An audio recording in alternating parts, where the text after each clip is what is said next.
Assalamualaikum warahmatullahi wabarakatuh.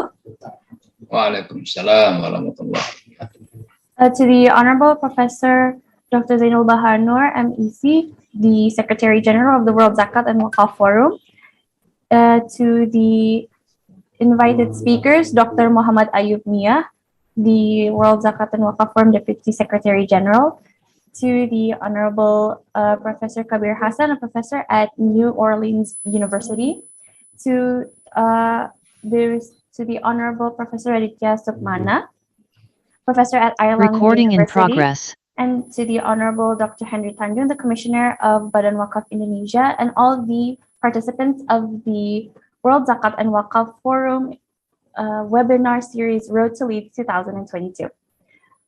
Allow me to introduce myself. My name is Arwafila Ditya Sakta, and I will be the Master of Ceremony for today's webinar. Ladies and gentlemen, as the 11th World Zakat and Waqaf Forum International Conference in Leeds approaches, the World Zakat and Waqaf Forum is holding a webinar series as a Road to Leeds 2022. This series is a three-series webinar, and this is the second webinar from the three series. So as we know, Zakat and Waqaf are both forms of charity in Islam that are utilized throughout Islamic history to develop and support communities. The operations of Zakat and Waqaf institutions are based on principles of trust and fulfillment of responsibility. Therefore, these institutions are mandated to allocate the resources effectively and efficiently.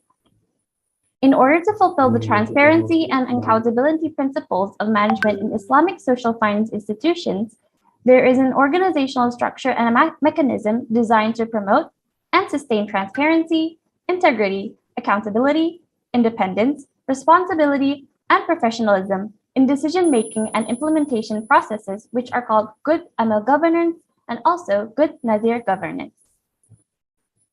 Therefore, this second webinar within the three webinar series will hold the theme of the role of good Amil and Nazir governance in enhancing transparency and accountability.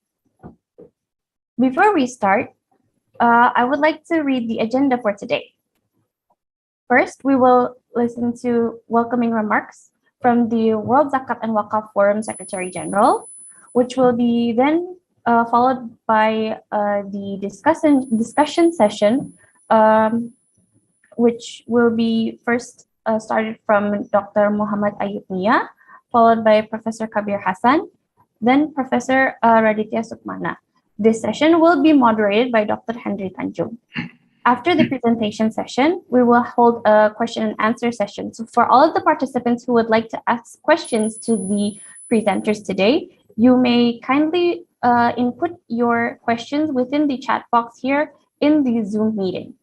We will answer the questions after all of our speakers have finished presenting their presentations.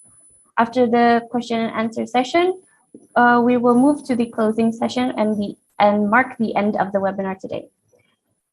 So without further ado, we would like to welcome Professor Honoris Causa Dr. Zainul Bahar Noor, MEC, the World Zakat Waqaf Forum Secretary General, for his opening remarks. So Professor Dr. Zainul Bahar Noor, the floor is yours. Thank you, Sis Arwa. Bismillahirrahmanirrahim. Allahumma salli ala Sayyidina Muhammad wa ala ali Sayyidina Muhammad la hawla wa la quwwata illa billah.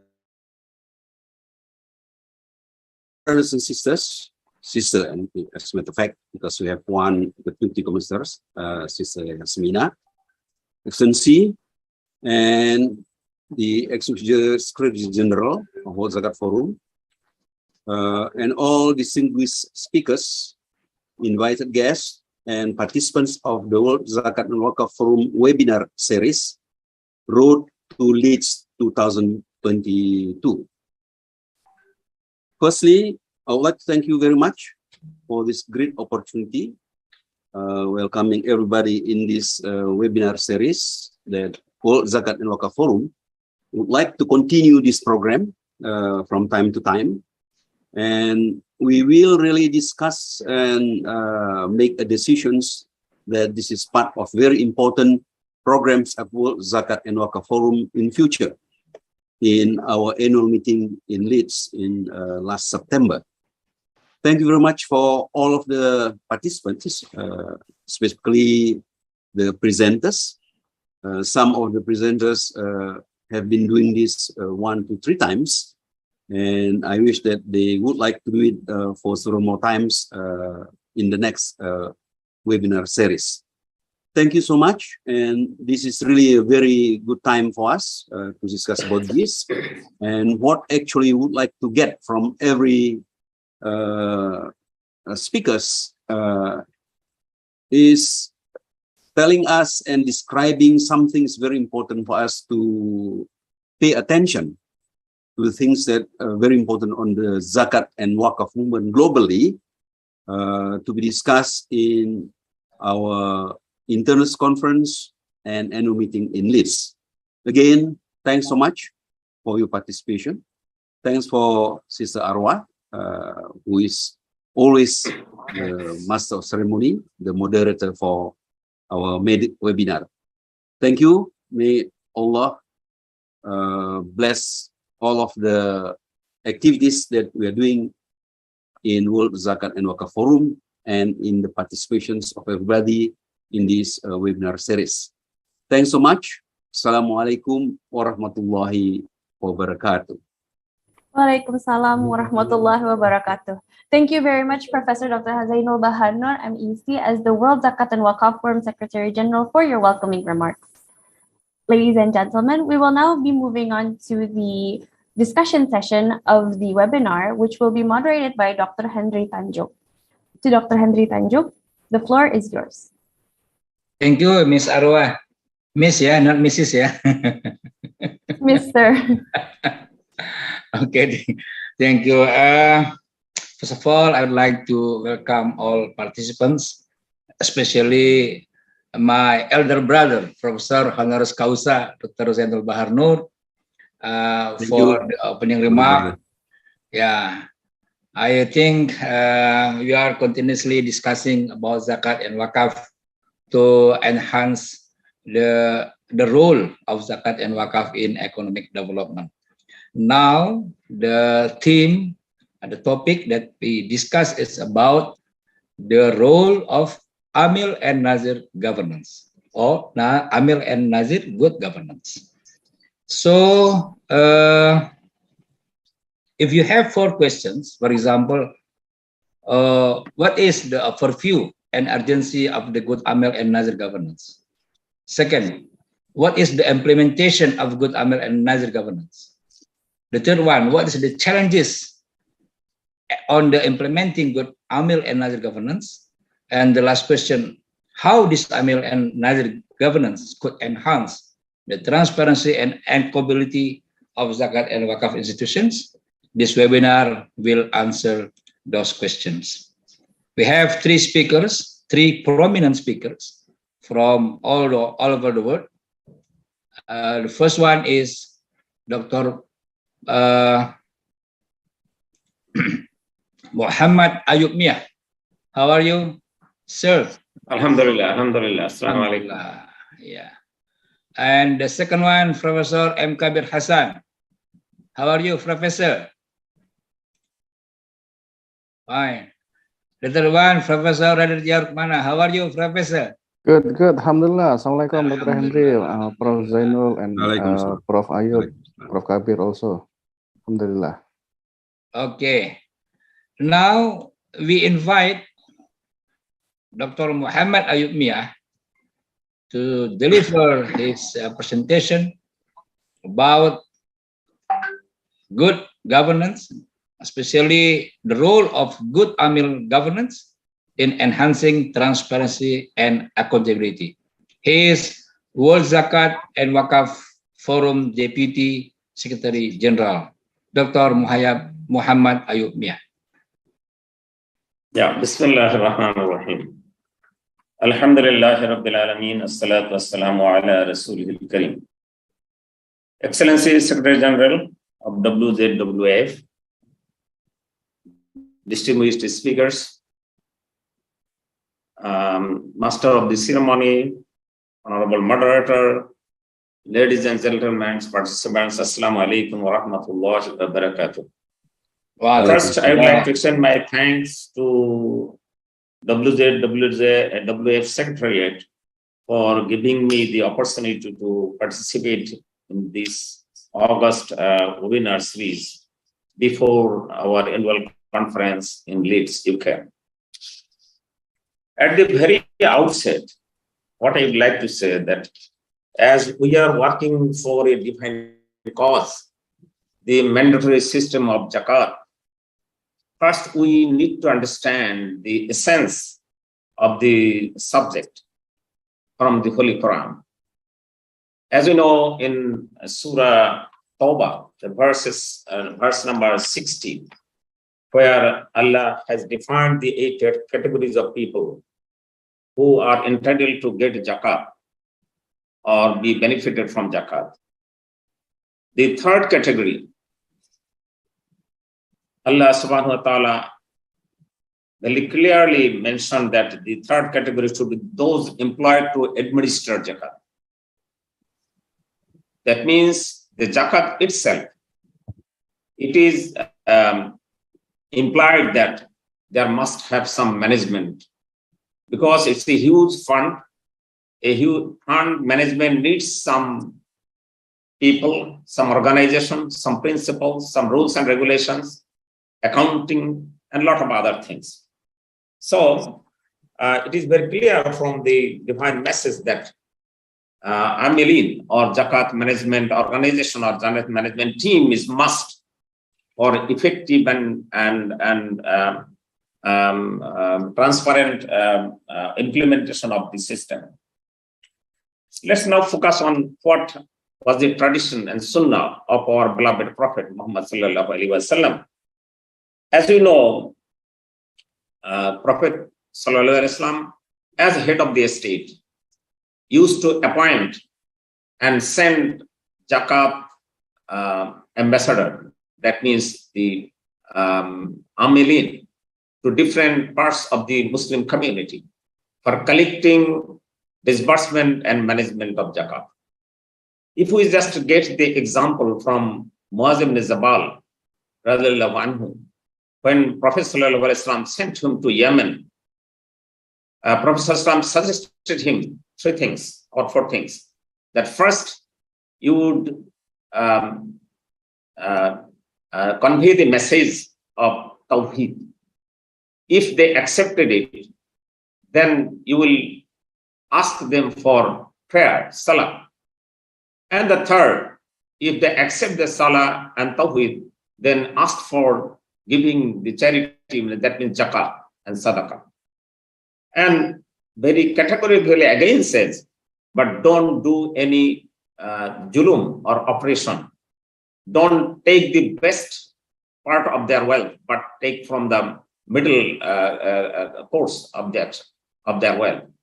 That means Prophet sallallahu alaihi wasallam sent the amilin for dawah, for management of zakat, and with the suggestion that you need to maintain balance in collection and disbursement of zakat. Now, let us look at the Zakat core principle that has been developed by World Zakat Forum previously and now WZWF. It was categorically mentioned that it is Amil governance refers to a set of organizational structure and mechanism designed to promote and sustain transparency, integrity, accountability, and so on. That means the prime responsibility of the Amili of the Zakat organization to ensure transparency and accountability in terms of Zakat management, Zakat administration, or related activities. I will discuss some of the issues that is embedded in the good governance technical notes. Let us first start with the definition of Amil.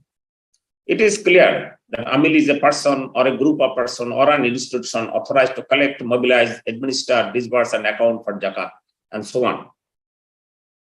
No doubt, it must have to be done in a very transparent way. But again, another characteristics or aspect of and the definition of Amil is that it reflects the non-profit orientation. That means it is not only a monetary matter, it is also involved with the spirituality. That means zakat management is also an important ibadah, important worship.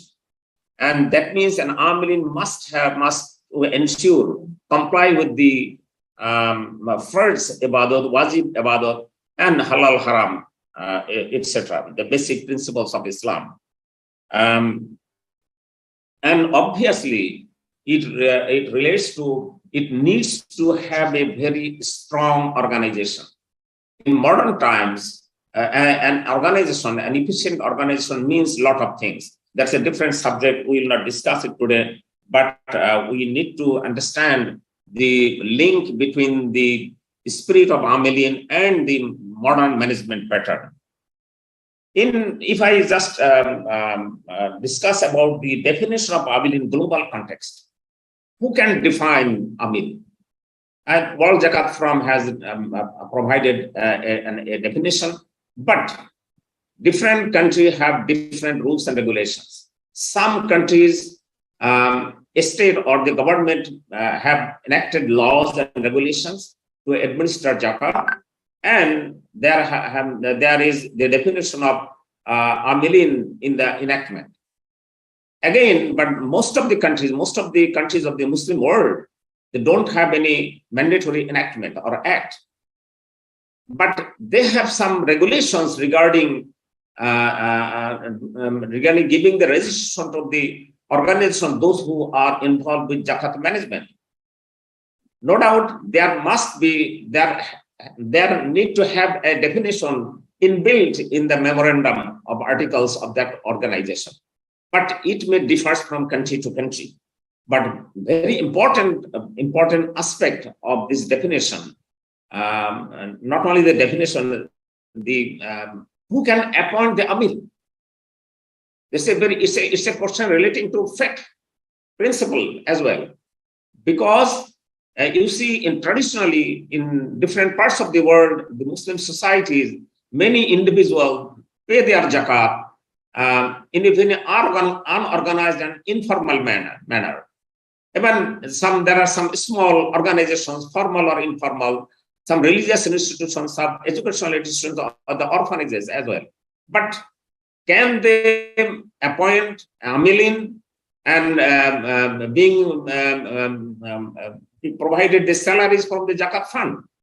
It's a big question. Without the authority of the government, cannot appoint Amil or cannot spend money for payment of salaries of that Amilin.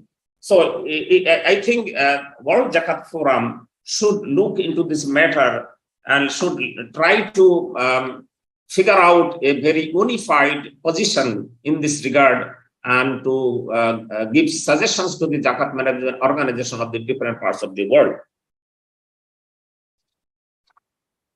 Next, I think World Zakat Forum very clearly said that the operations of zakat institutions are based on the principles of trust.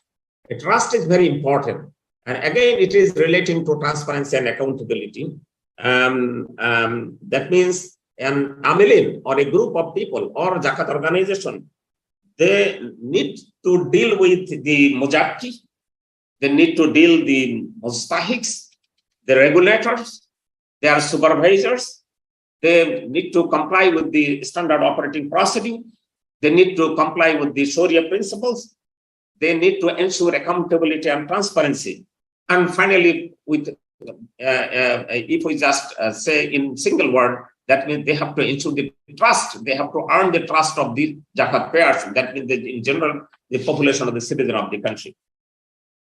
Another aspect of Amilin is the supervisory authority. That means a zakat organization must have a supervisory authority to guide the Amilin or the group of people, those who are working in this sector.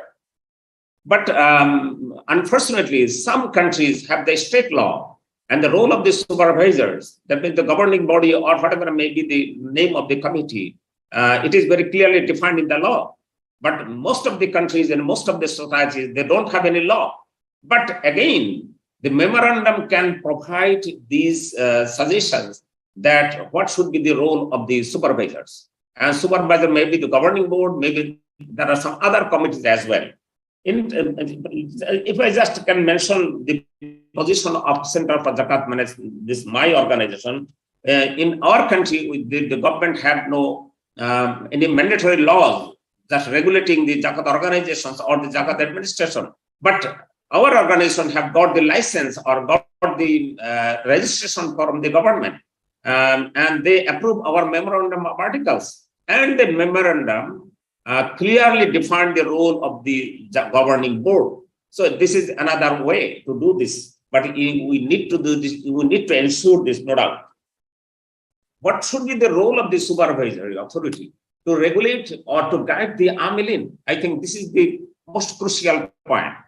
If the governing board or the governing supervisory authority are very, very careful and very, very active and proactive regarding to provide guideline to the Amil, this organization hopefully will operate in a very right and proper way. That means the role of the supervisory authority would be to provide the guidelines. That means the standard operating procedures should be adopted or developed by the governing board, so that the Amil can perform their responsibilities in a very transparent manner. I have already mentioned about the standard operating procedure. I think first we need to have an organizational structure. We need to have an organogram. We need to set out the chain of commands. And we need to have governance manual. We need to have recruitment rules, the salary structure, the financial rules, Zakat disbursement program manual, strategic action plan, and so on. All these things must, practically, these things are implemented by the Amil. But it has to be in order. It has to be adopted by the supervising authority. It has to be adopted in some cases by the government or the regulator as well. So a standard operating procedure or manual for a Zakat organization is must. Otherwise, it will not be able to fulfill its objectives or the responsibilities. I would like to mention some other aspect of the Amil, that means the right of the Amil. When we say the right of the Amil, first, they are entitled to get their remunerations or compensation package from the Zakat fund. But what should be the percentage? Not only the Amil's salary, it also covers the operating cost. What will be the ratio of overall Zakat fund for spending for the purpose of operating cost? There are a lot of difference of opinion. As per the opinion of the YC Council, that there is simply an opinion, you can spend 12.5%. That means 100 divided by 8, 12.5% for operating cost. But in some cases, in some organizations, they just cross this 12.5%. In that case, it may be allowed as per the Sharia opinion of the Sharia board members. Some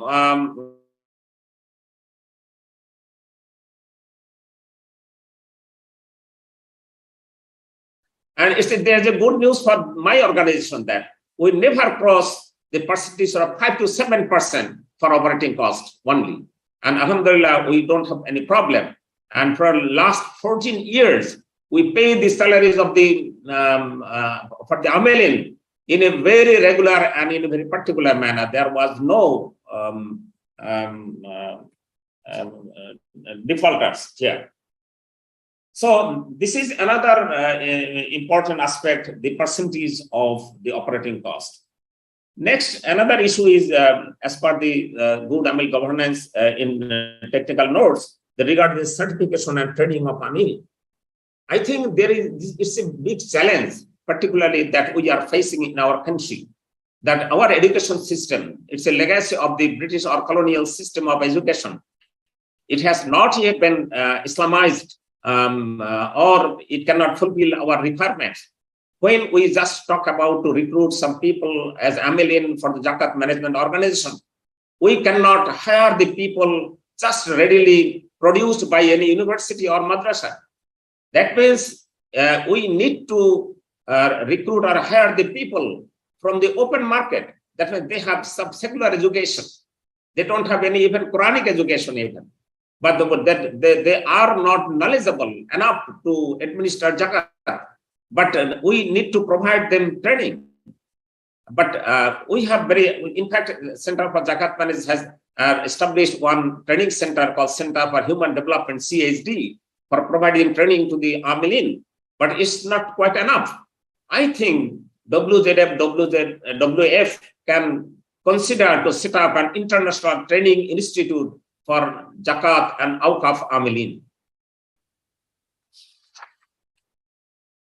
The next point that I would like to say something on the performance of the Amil.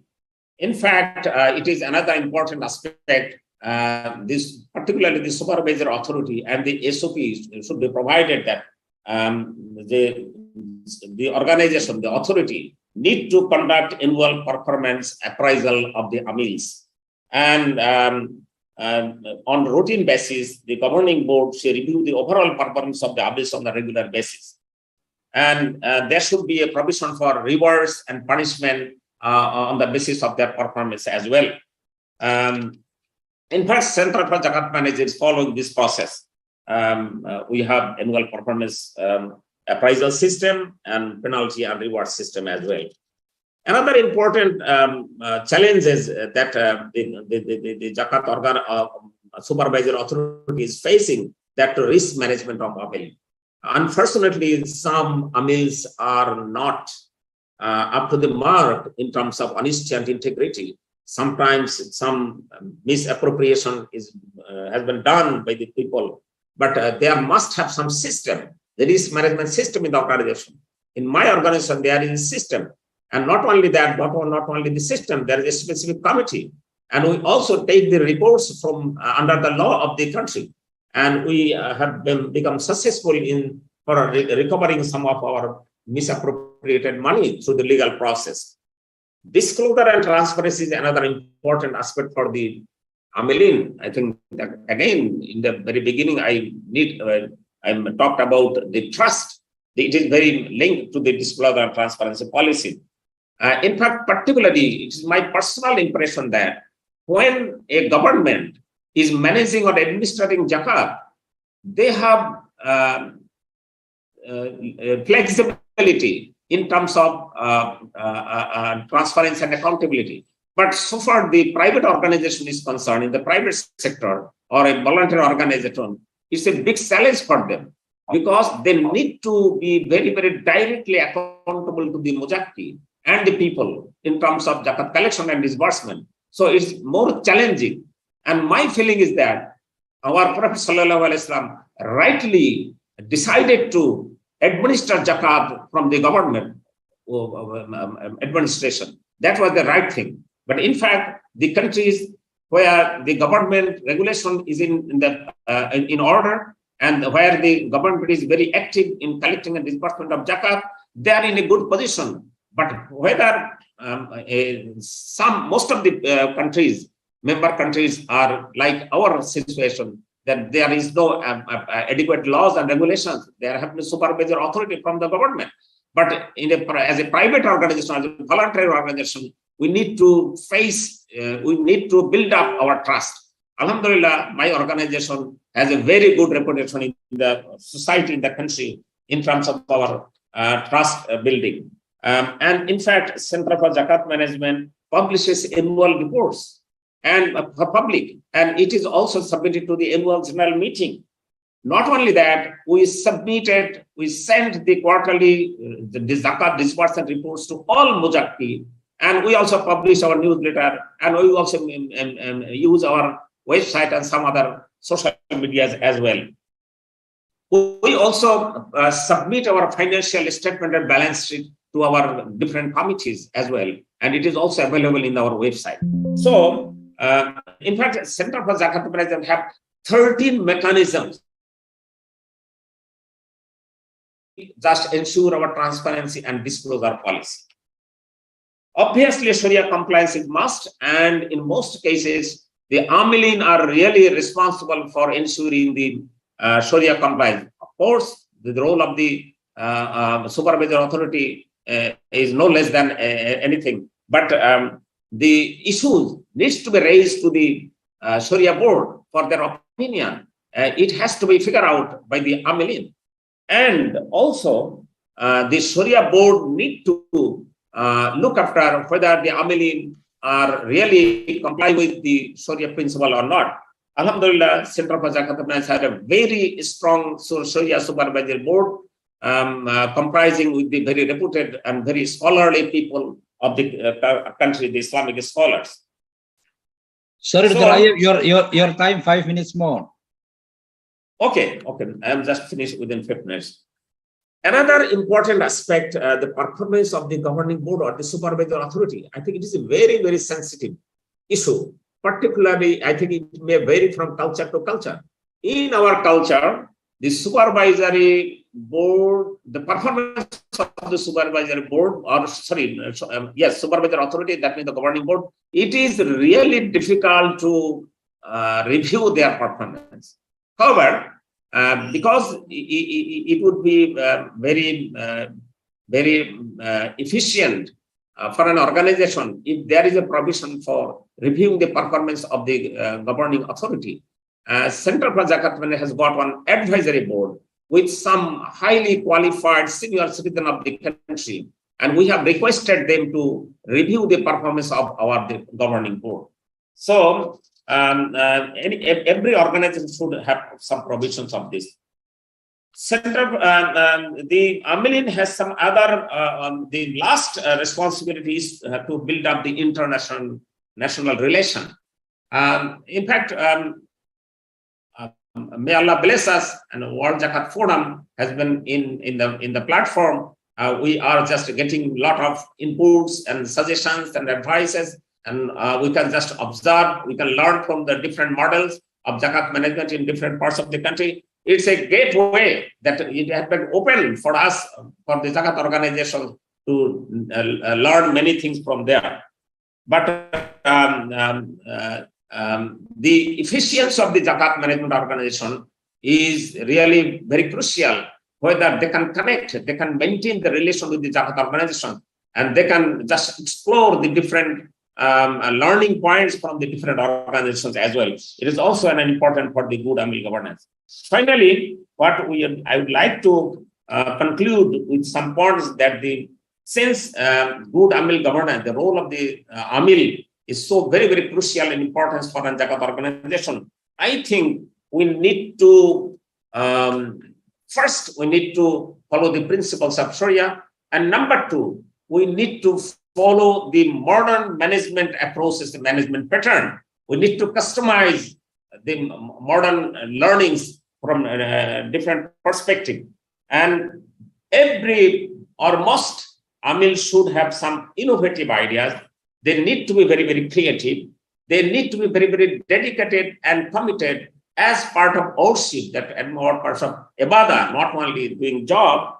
They need to be enlightened spiritually, and they need some very adequate knowledge and research-minded mindset for managing the Zakat organization, and finally to ensure the trust of the organization to the people. Thank you very much for giving me the floor. Assalamu alaikum.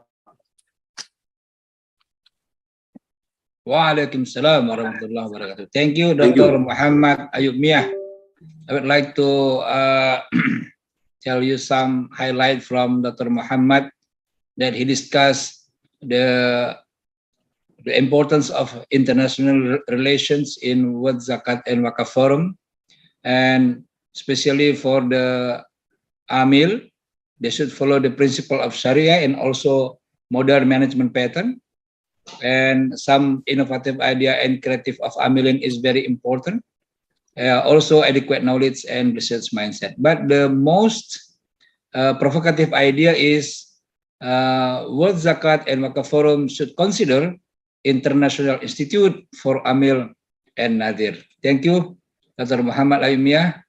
Now, I would like to invite our second speaker, Professor Kabir Hasan. Professor Kabir Hasan, time is yours, 30 minutes. Bismillahirrahmanirrahim. Assalamu alaikum. Very early morning from New Orleans, United States of America. Dr. Zainul Bahar, Dr. Ayub Mia, and Radhita, Professor Radhita, and also Dr. Henry Tanjang, and the esteemed other panel members, and as well as the audience. I'm going to share my slide. So if you let me, can you see it? So my previous speaker, Dr. Ayub Mia, spoke about Zakat management. I want to concentrate on Waqf management. And basically, I want to concentrate on the governance, transparency issues, and also I want to share some light of a recent study done in Istanbul Waqf and historically what has been happening in the Waqf world. One of the problems that we face, the Waqf has been a source of fiscal revenues for Muslim governments throughout the history, but unfortunately, it has never taken a shape of modern fiscal management along with Zakat.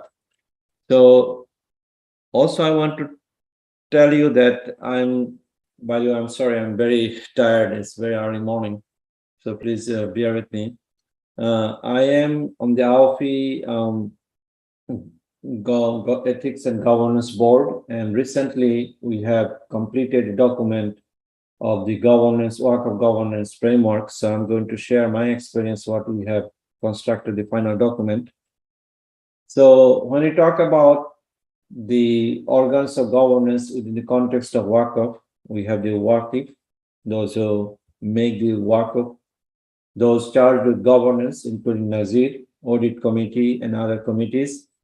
There's a Sharia supervisory function, then internal audit function, and external audit function.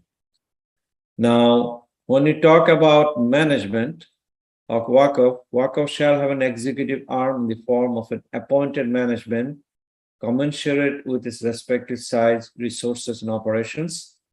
The management should comprise of suitably qualified staff, depending on its relative nature, size, resources, and operations. And Waqf may have an appointed principal executive, for example, a chief executive officer or managing director. Now, Waqif may be a natural person or a juristic person.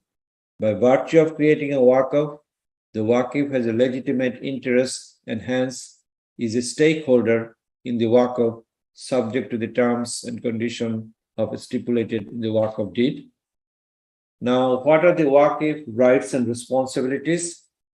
Now, I have a very detailed the rights and responsibilities, but let me emphasize a few points. A Waqf subject to the requirements of Sharia principles and rules shall have the following rights and responsibilities: prepare and execute the Waqf deed, undertake the governance management of the Waqf, unless prohibited by law of the respective jurisdiction, appoint a Nazir, the chief executive officer, in which case he may supervise the work of the Nazir and may have other rights and powers provided by the Waqf deed. Now, a Waqif shall generally have the following rights: access to timely and pertinent information regarding the financial and operational performance of the Waqf, define the use of surplus fund, appoint, suspend, and remove the Nazir subject to good governance practices, become a Nazir of the Waqf itself, be a beneficiary of the Waqf, make changes to Waqf deed in line with the Sharia principles and rules and to the extent allowed by the original Waqf deed.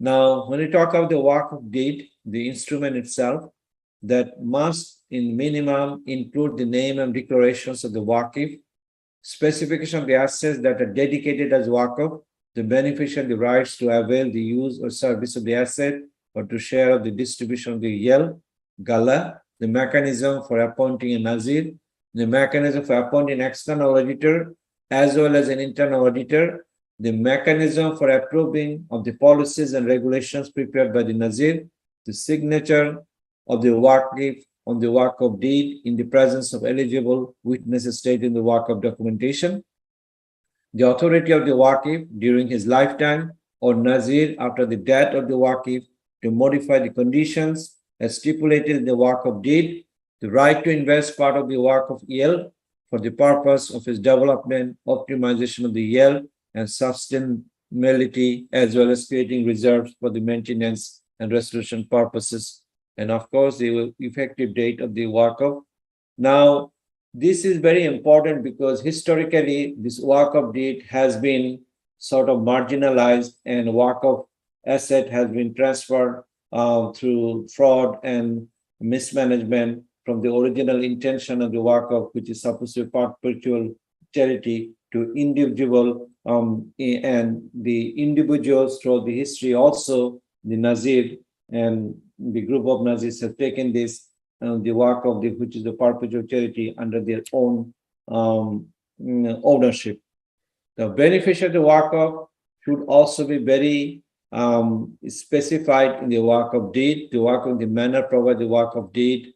If the Waqf deed provides the rights of the amendment to reconsider the objective of the Waqf, and you know there are different types of Waqf. It could be family Waqf, it could be religious Waqf, but those beneficiaries must be specifically mentioned, and also in the absence of the original Waqif, what sort of rules and regulations will be there to guide the future direction of the Waqf property, and basically that falls under the Waqf, that falls under the Nazir, the chief executive officer. So the Nazir and the other those charged with governance, every Waqf must have a Nazir, unless the Waqf keeps the governance and management rights to himself in rare circumstances.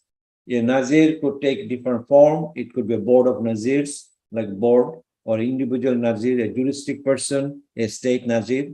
Unless a certain type of Nazir is mentioned in standard for a particular requirement, the general provision related to the Nazir shall be applicable to all kinds of Nazirs, subject to a specific legal or corporate regulatory requirement. In the event of a natural person appointed a Nazir by the Waqif, such Nazir as a preferred governance practice is expected to nominate within 3 years of his appointment a board of Nazirs in whom will be vested all the responsibilities and authority of the Nazir.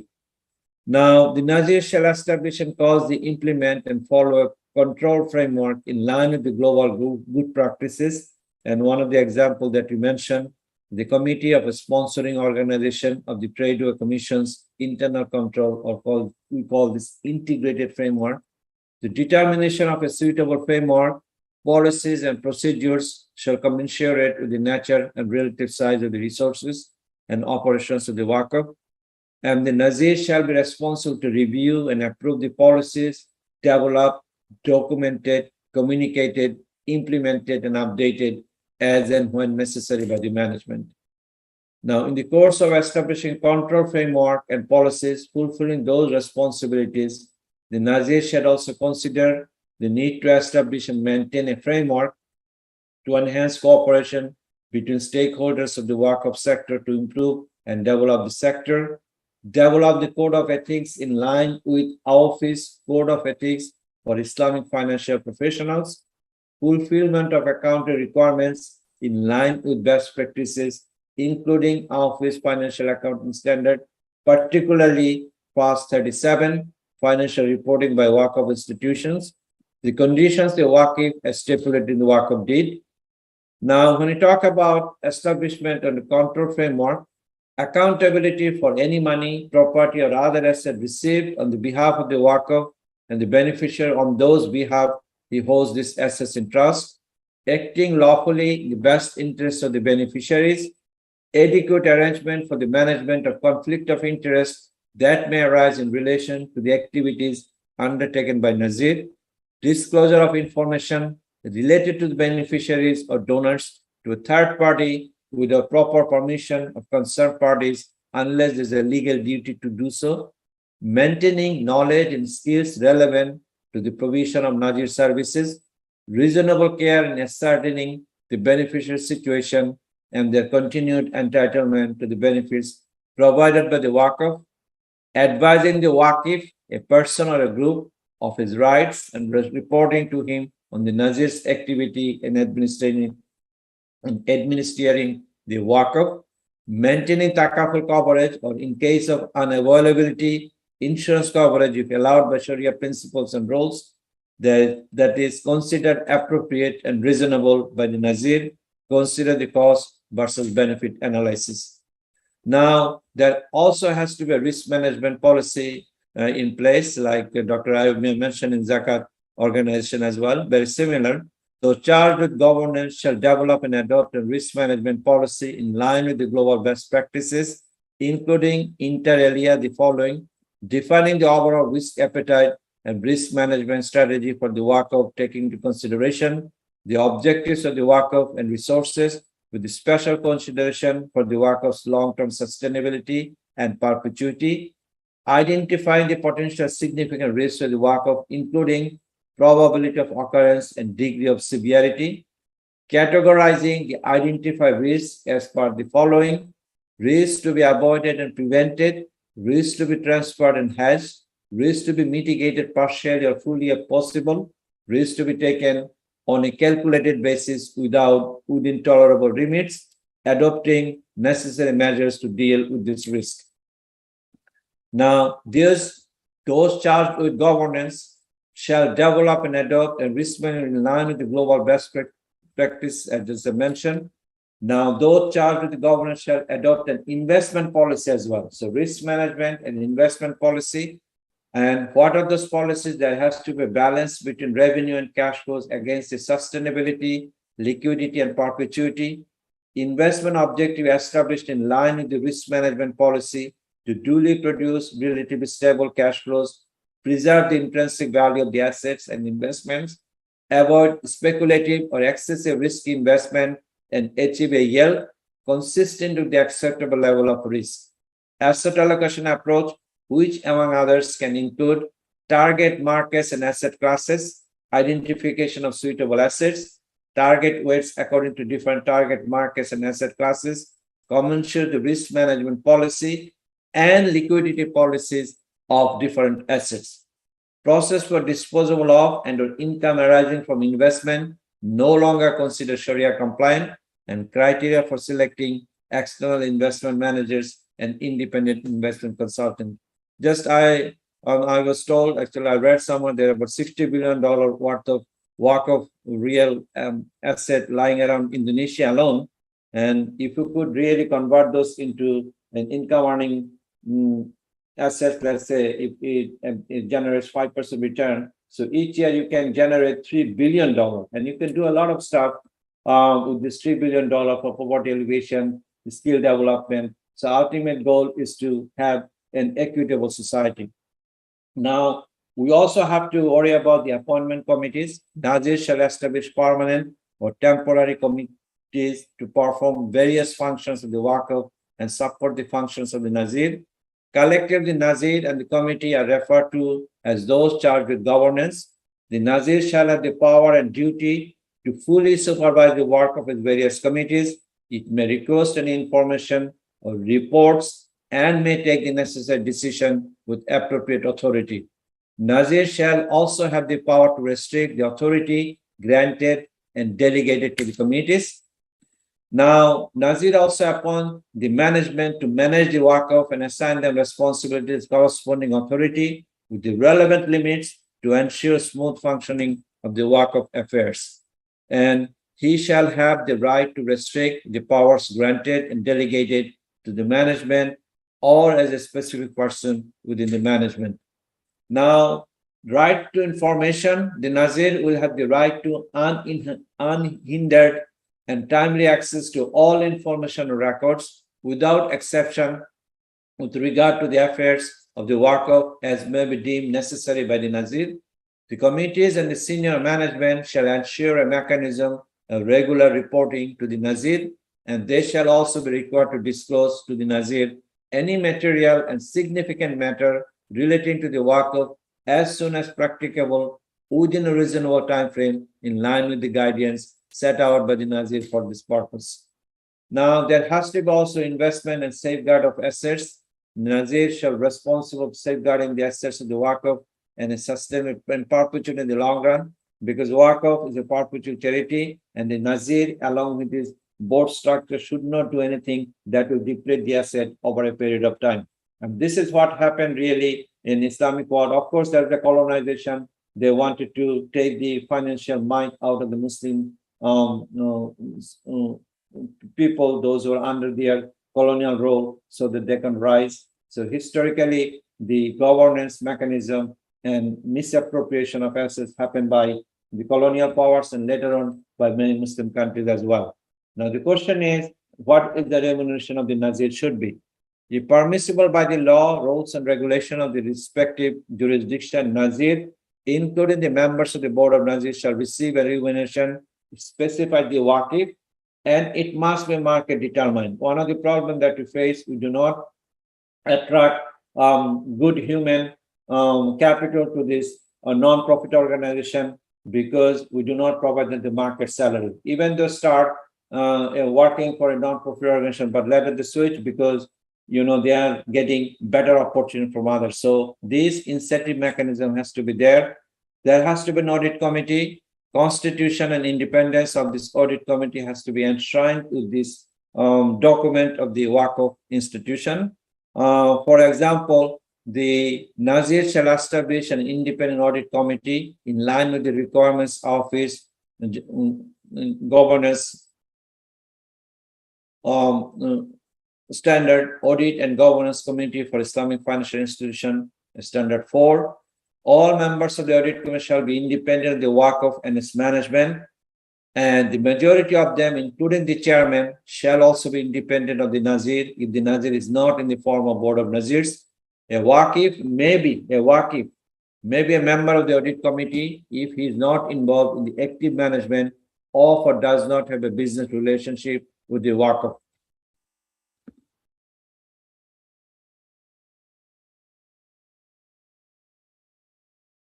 Now, there has to be a Sharia supervisory committee as well. The Sharia supervisory function of the Waqf shall generally comprise Sharia supervisory board and management responsibility for Sharia compliance and internal Sharia audit function.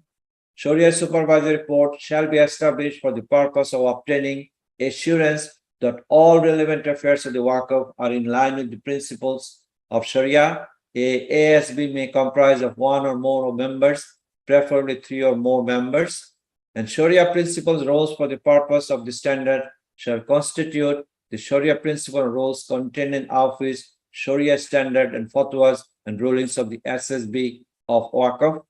Now, there are 2 that is relevant. The terms of reference shall be established taking into consideration any specific needs of the Nazir and the requirements of Governance Standard 1, Sharia Supervisory Board, appointment, composition and report, and Sharia GS2, Sharia review has to be taken into consideration. The working protocol of the SSB shall include principles of independence and ethical requirements in line with Office Governance Standard 5, independence of the Sharia Supervisory Board and the Office respective Code of Ethics.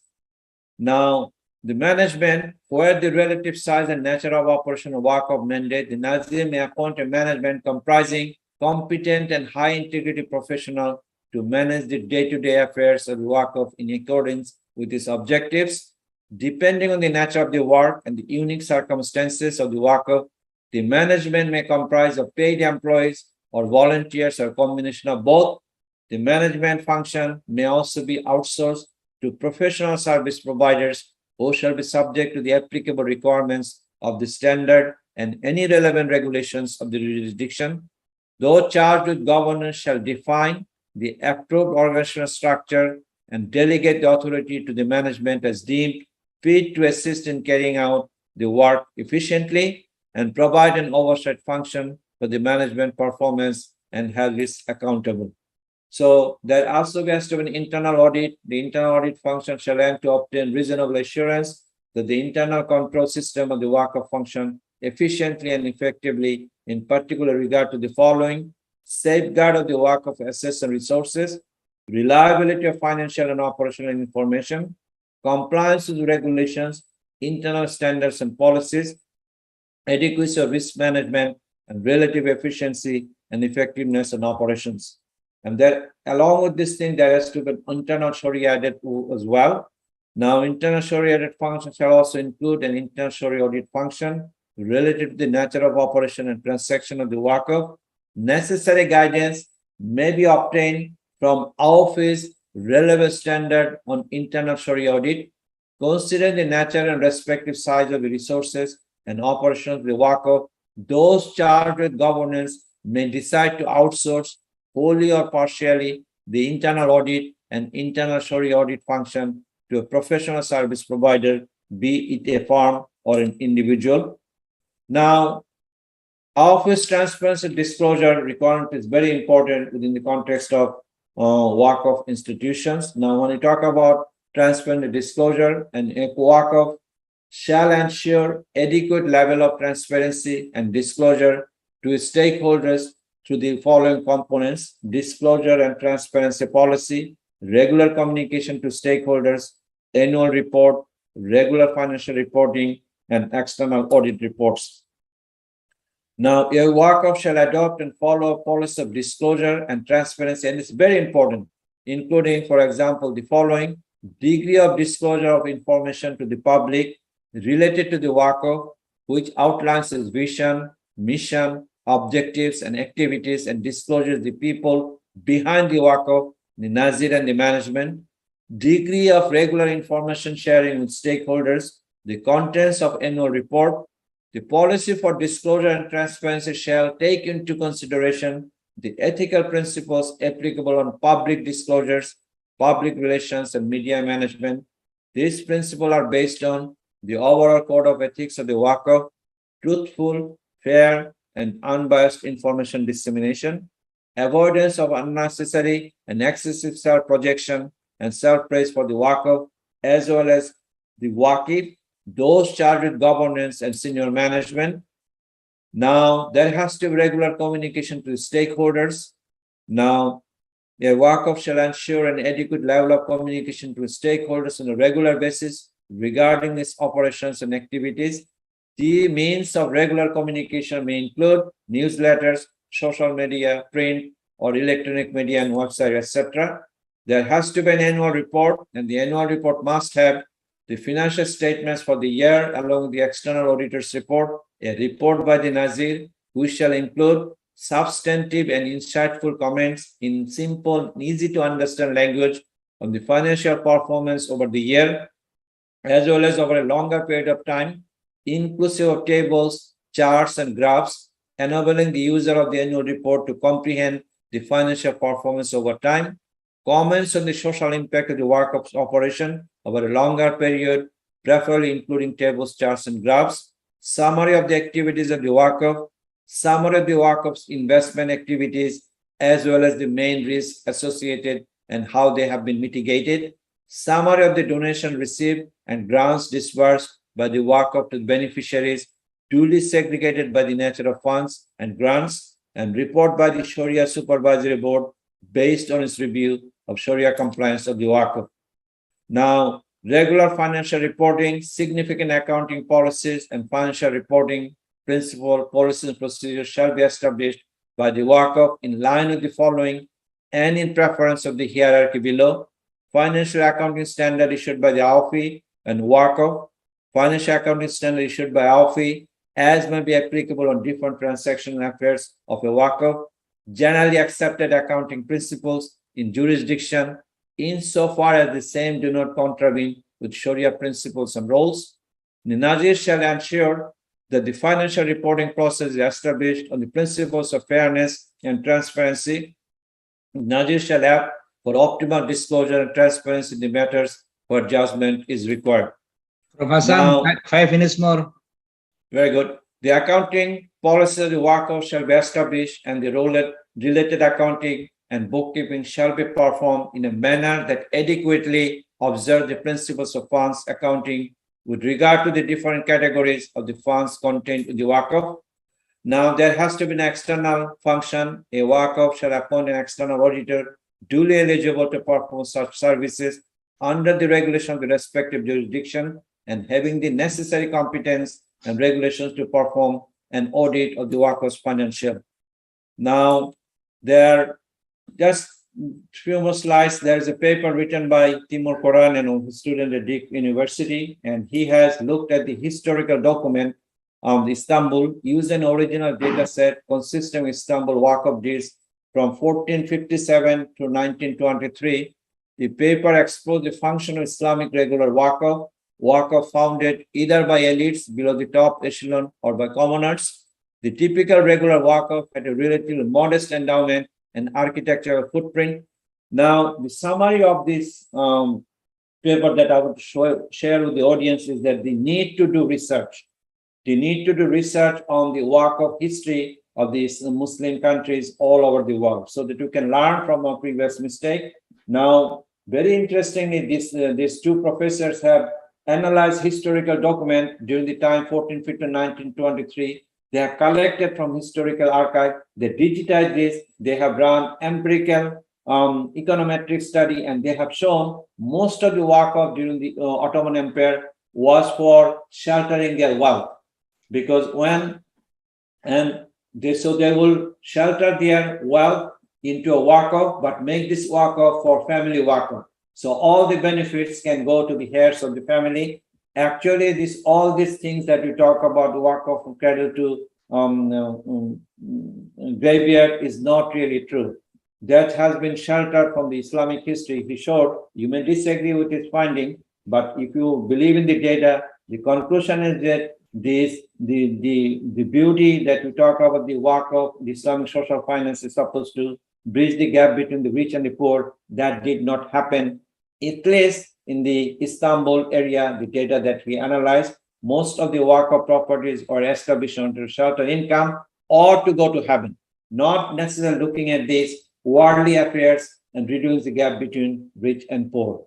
So to conclude, we need to really increase our ijtihad, our knowledge and research in this area. And I would urge the World WZWF organization to have the research component so that it attracts the younger generation to learn one of these beautiful Islamic social finance tools in order for the benefit of the Muslim Ummah as well as for the entire humanity. Because Islam only did not come to us, to Muslim. It was given to give to us. If you cannot preserve it and use it, Allah will take it away and give it to somebody else. I live in the United States. I can tell you, the society, normal society, people follow the values of Islam, even though they do not have practiced Islam the way we do. That values we really need to bring up, and Islamic social finance, Zakat, Waqf, Sadaqah, Islam microfinance, Fardul Hassan, those type of instruments will bring the best of Islamic values in the societies for the benefit of Muslim as well as for the other faith tradition as well. Thank you very much. Assalamu alaikum warahmatullahi wabarakatuh. Waalaikumsalam warahmatullahi wabarakatuh. Thank you, Professor Kabir Hassan, professor from New Orleans University, United States of America.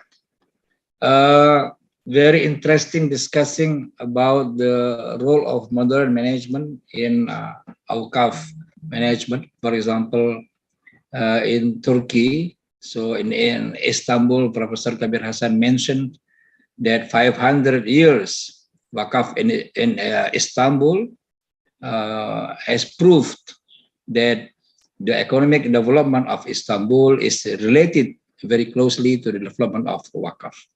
Now, we are going to invite the third speaker, Professor Raditya Sukmana. Yes. He is a professor from Erlangga University. He is very active and very prolific writer. He has published 31 Scopus publications with AIDS Index 7 and PhD examiner in some university, Indonesia and abroad, and also visiting scholar in Islamic Research and Training Institute, Islamic Development Bank. Now, we invite Professor Raditya Sukman. Thank you, Mr. Moderator. Bismillahirrahmanirrahim. Assalamualaikum warahmatullahi wabarakatuh.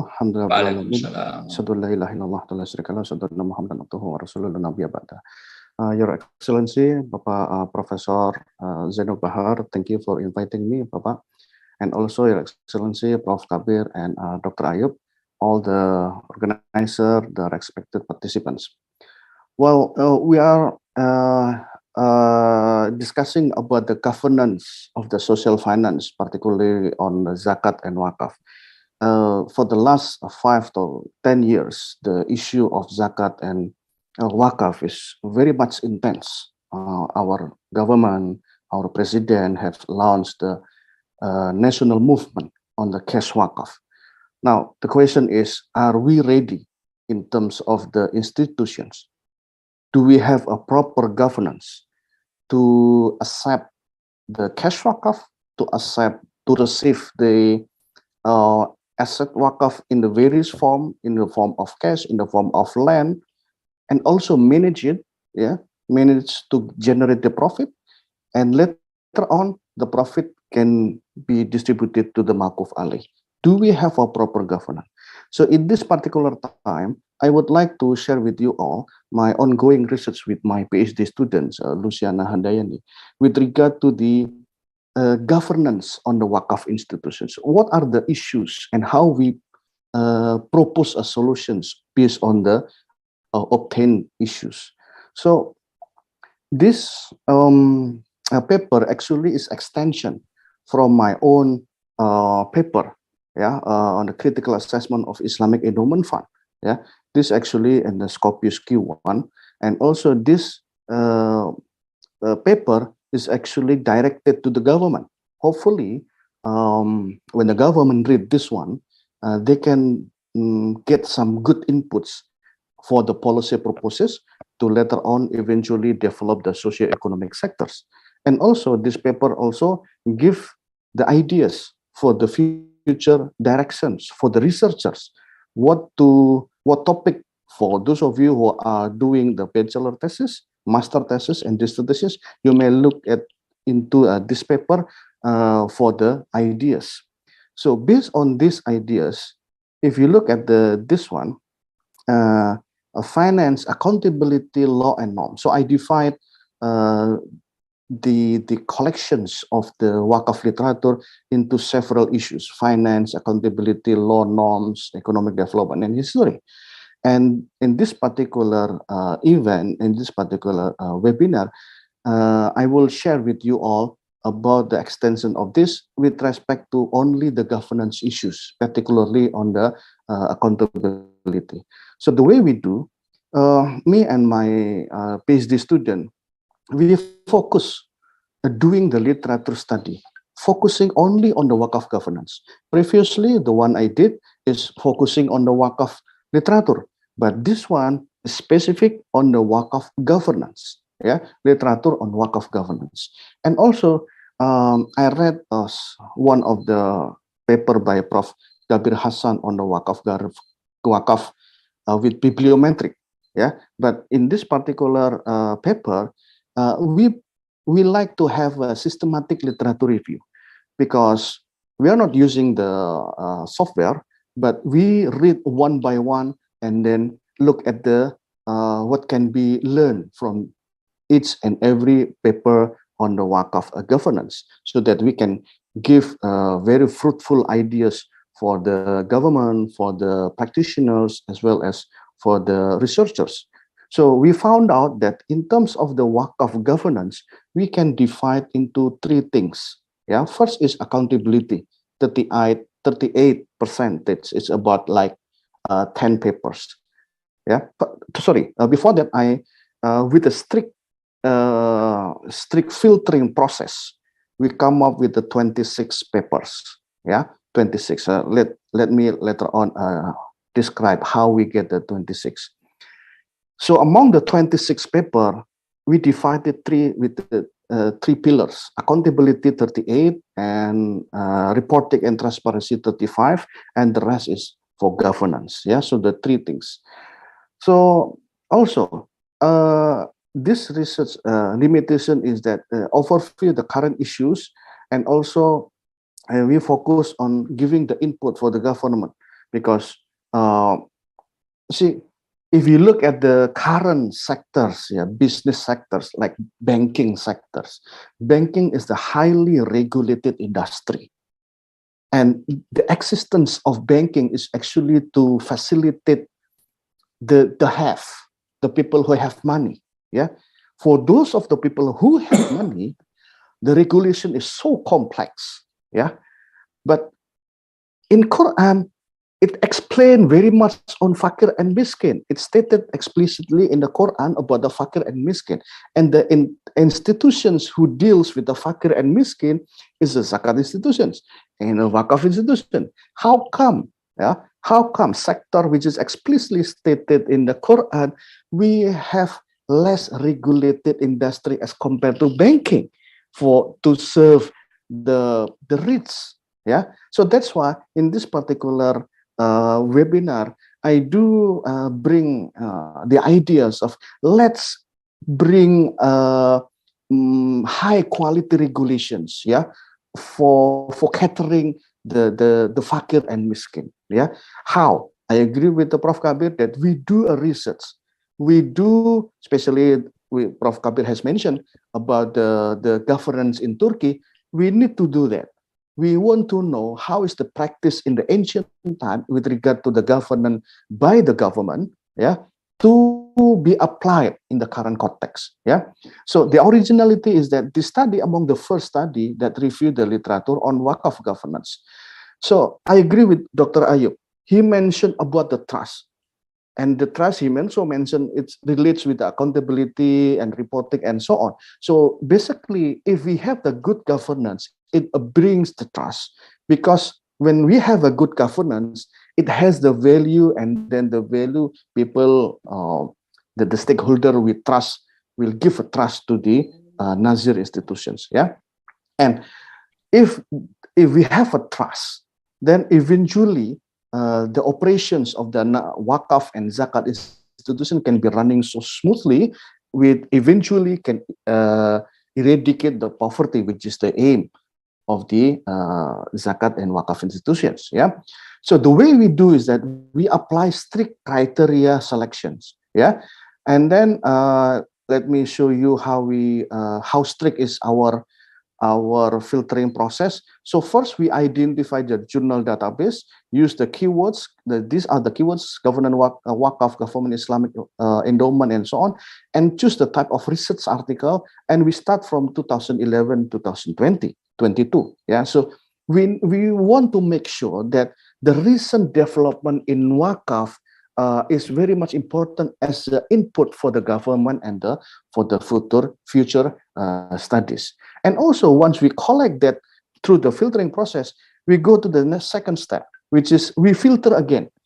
We base on we must make sure that all the collected papers must pass through the next stages, which is, are they indexed in the Scopus?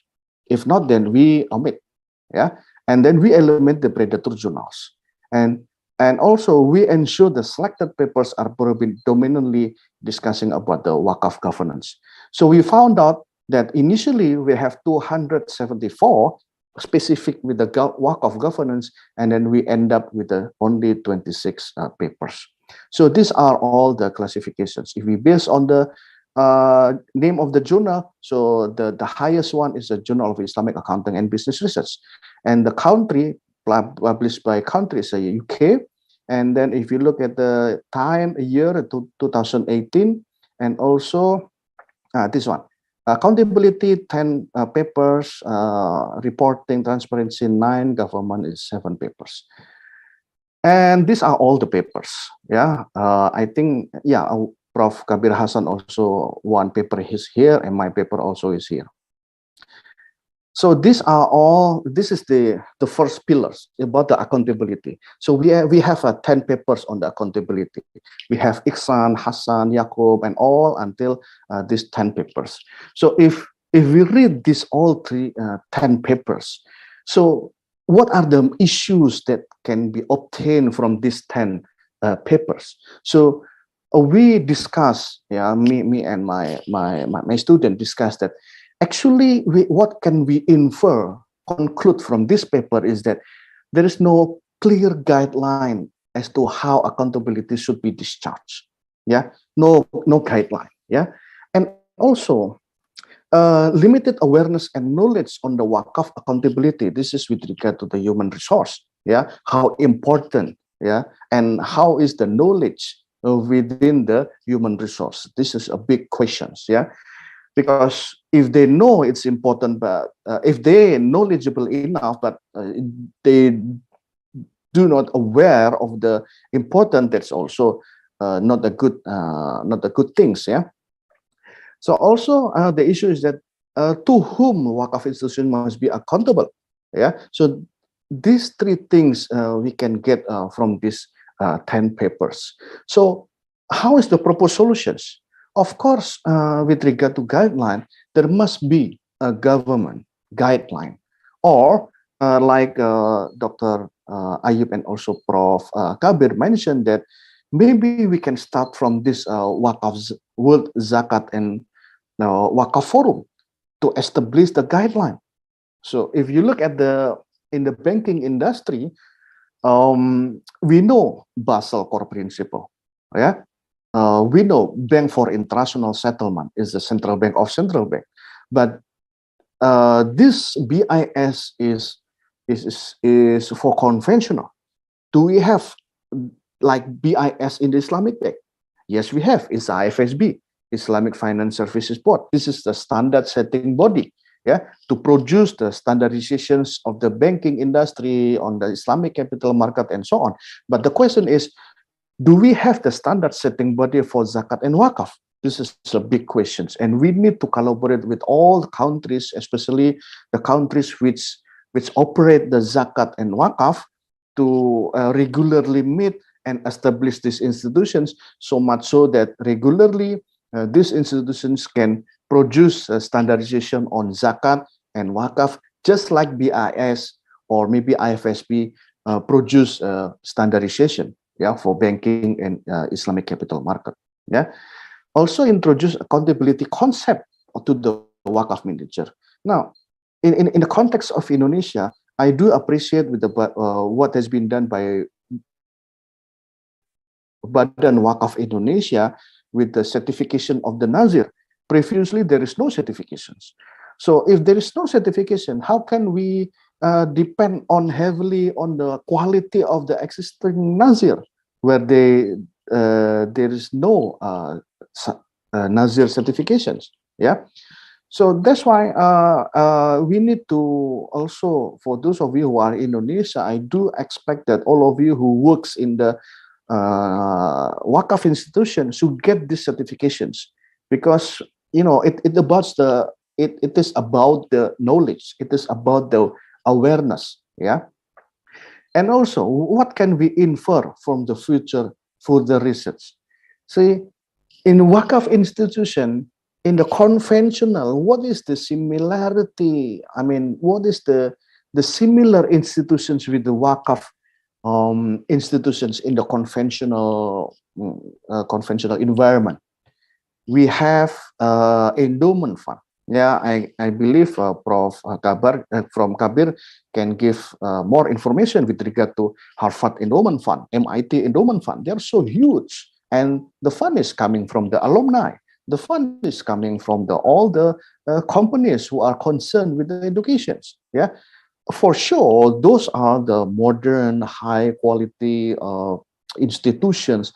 For sure, they have a good governance to deals with the endowment fund. So we need to learn from them. Yeah, we need to learn from them. What can we learn, and we adjust, we revise accordingly, because this is wakaf, it has the spiritual value and so on. Yeah, but for the management, for the how to generate, yeah, the endowment fund, we can learn from them. Yeah, and also what can be the ideas for the further study is that on the level of awareness on the wakaf manager, this is very important.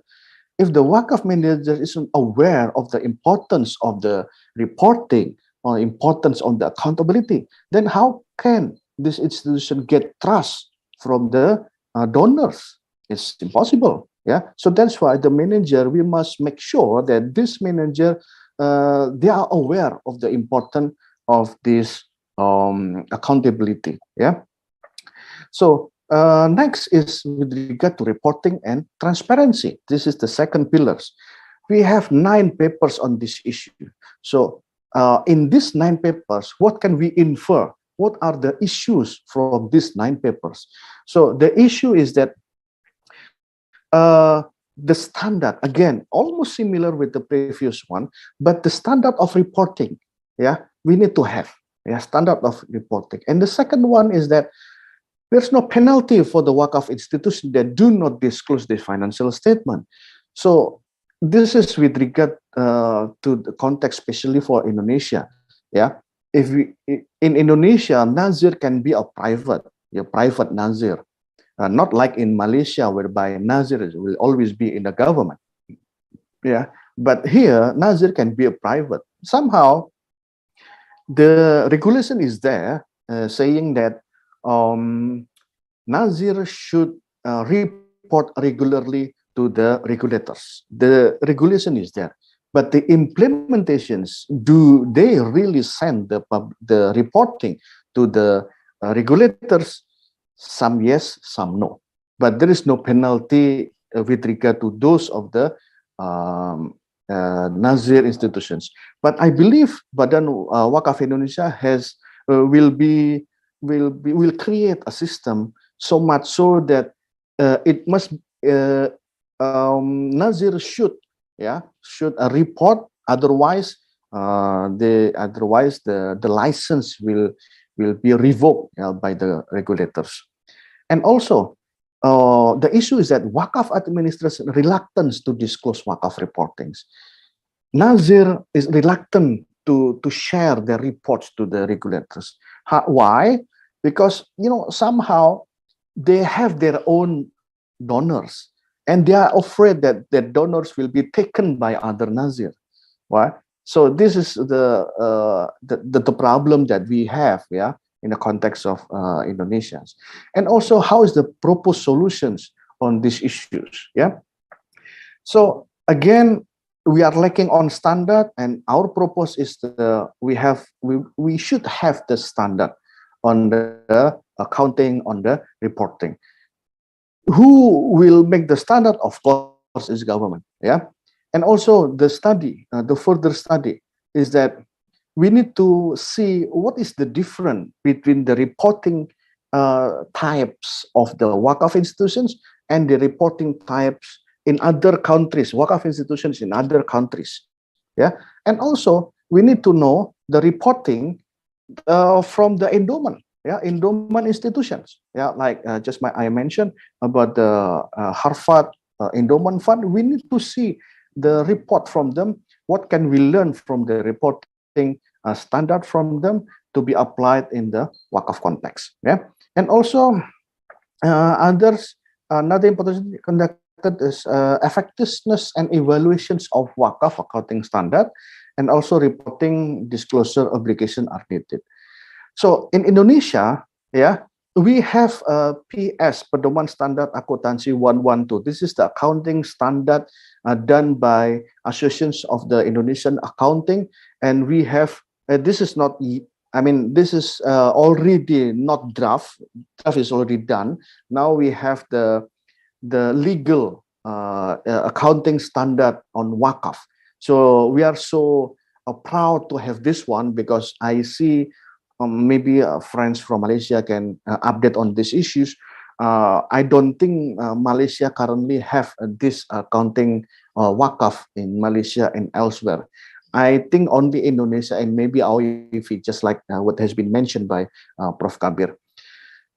So the last one is the government practice. Yeah, in the government practice, we have 7 papers with regard to these issues. Yeah, and what is the issues can be obtained from these 7 papers is the qualifications of the Nazir. Yeah, well, if you know MUIS, Majelis Ugama Islam Singapore, Nazir is MUIS, and then MUIS is somehow many people within MUIS are having a background in the Sharia, so they know less on the business issues, on the business practice. So they establish the Waris, yeah, Wakaf Real Estate Singapore. This is the company mandated to develop the idle Wakaf land received by MUIS as a Nazir. So having the background not in the business, they establish, yeah, 100% owned by MUIS. They establish the Waris, and Waris comprises of the business person. They know how to do business. They know how to manage the funds, how to make an investment portfolio. So this Waris established to cater for generating the asset wakaf. Yeah. So about the qualified Nazir. So the urgency of governance framework in the country level, yeah, and also the auditing process. What is the solutions is the quality of Nazir should be improved. And again, I do respect with the Badan Wakaf Indonesia, who is doing very hard in make sure that all the Nazir have got the certificate Nazir, yeah, and also establish the government standard setting body. Again, this is very important. We currently do not have the international standard setting body for the social finance. I think it can be initiated with the World Zakat Forum to initiate these issues. Yeah. Further study, understanding how managers manage the wakaf, comparisons in government wakaf institutions and others, yeah, in endowment institutions. So this is my last slide. So what is the conclusions of this ongoing research is that this research actually to determine, yeah, the up-to-date developments on the issues in the wakaf governance research worldwide. And we aim to give the best high-quality research to be part of the government policy, to be part of the future researchers, to be part of the practitioners to develop their policy for the internal operations of the wakaf. With that, I end my presentations. Thank you very much. Assalamualaikum warahmatullahi wabarakatuh. Back to you, Pak Henry.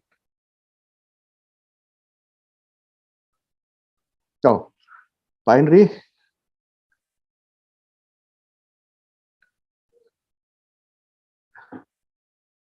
The chair is still empty. Yeah, thank you very much, Prof. Aditya, for your presentation. It seems that Pak Henry is. Oh yeah, Pak Henry he's is back now. Yeah, sorry, Yeah. to the bathroom. It's okay, Pak Henry. I finished. Yeah. Okay, thank you, Professor Aditya Sukmana. Very interesting literature review on the wakaf governance and also accountancy. Yeah. Okay, now we have around 45 minutes in a Q&A session. I think it's plenty of time. In the chat, there are 2 questions. I would like to read the chat, right? The question is to Dr. Muhammad Ayub Mia. Dr. Ayub Mia?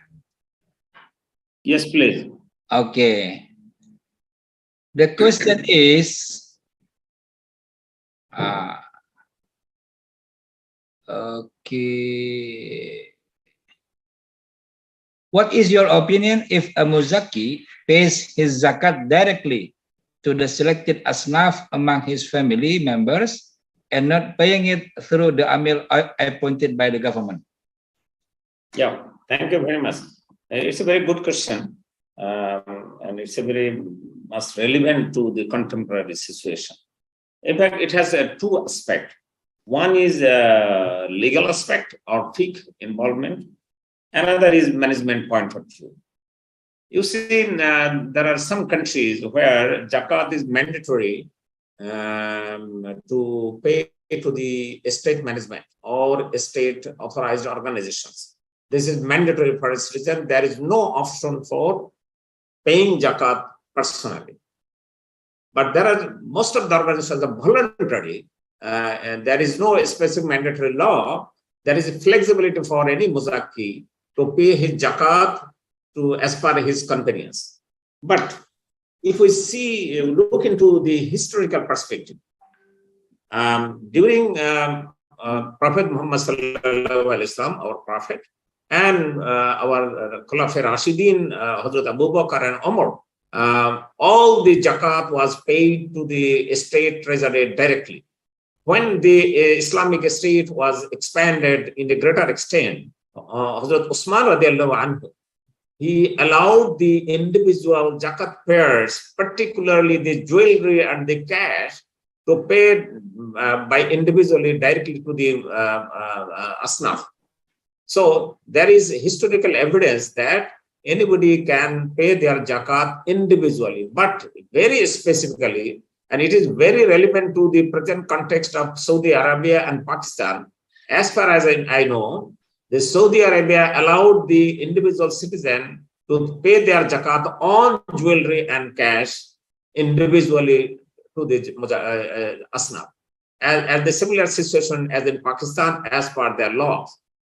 So this is the fiqh position. That means you have option to pay your zakat directly to the asnaf. But if we just look into the management aspect, you see, if you just pay a small amount of zakat or goods to individuals, it can be managed easily by individuals or by the family. But when your individual zakat will be the large volume, it is difficult to handle by an individual or the family, because the large volume needs amilin, needs trained manpower, knowledgeable manpower, who will ensure the Sharia compliance, the rules and regulations. And they need very much experience in management, particularly the explosive and professional experience is needed. Suppose if we just implement a livelihood project all over a country involving thousands of people, or the thousands of rural areas, or if you just provide stipends to the thousands of students, or you just run hundreds of hospitals, it is difficult to manage by an individual.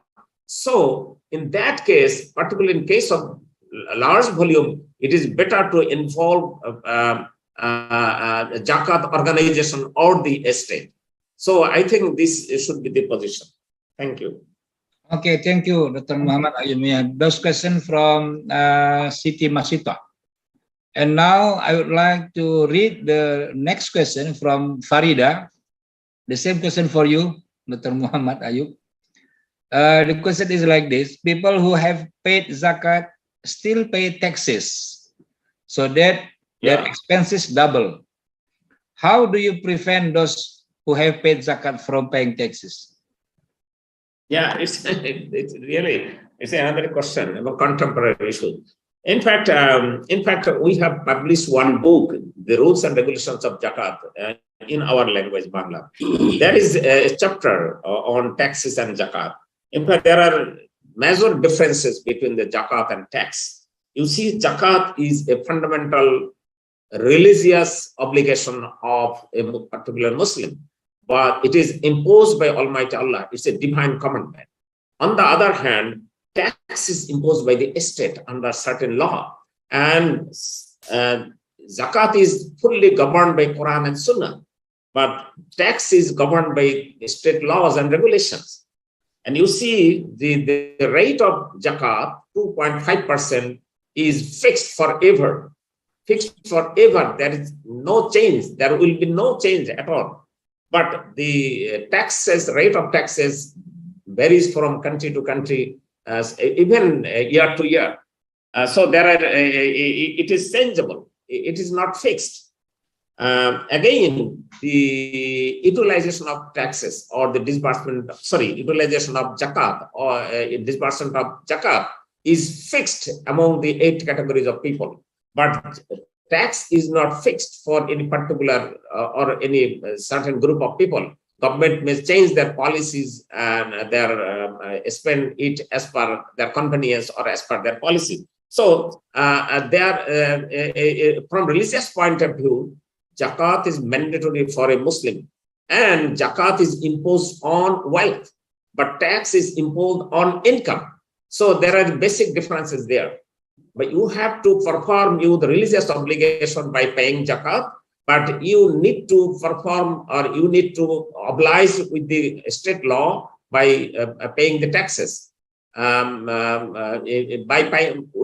If you don't pay the taxes, government may just give you some penalty. But if you don't pay Zakat, in the life after that, in the eternal life, you will have to suffer. So, from religious point of view, it is mandatory.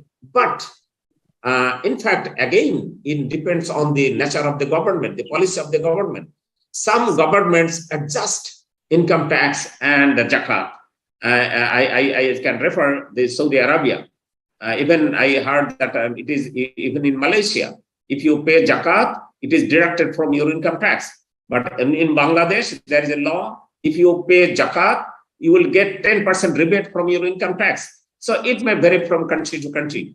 It is, in fact, all the Muslim government, in fact, it is mandatory as per Holy Quran, that if Allah subhanahu wa ta'ala give authority or the power to a particular community or a group of people, they need to establish first salat and zakat and forbid the unlawful activities and establish the justice. So all the Muslim government need to customize, need to adjust, needs to integrate zakat and taxes for the citizen of the country, for the betterment of the people.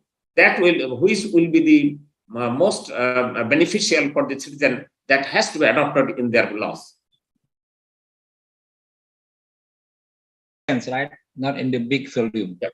Okay. Now from Nigeria, questions to Professor Kabir Hassan. Assalamualaikum. My question goes to Professor Kabir Hassan.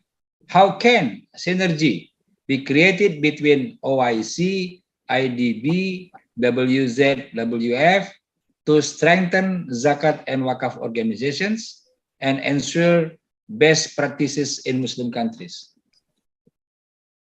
Thank you, Brother Aliyu. But before I answer that question, I just want to add a few points to the previous question on the Zakat and taxation. I have been saying it all along that Zakat and Wakaf, especially Zakat, could be a wonderful fiscal management tool.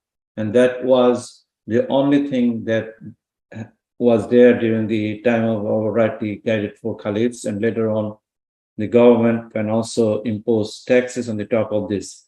But the Zakat was the main source of revenue for the government. But the modern state came in and on a secular principle, so they imposed taxes on the citizens. But many Muslim majority countries, for example, Bangladesh, where I'm originally from, 90% Muslim population.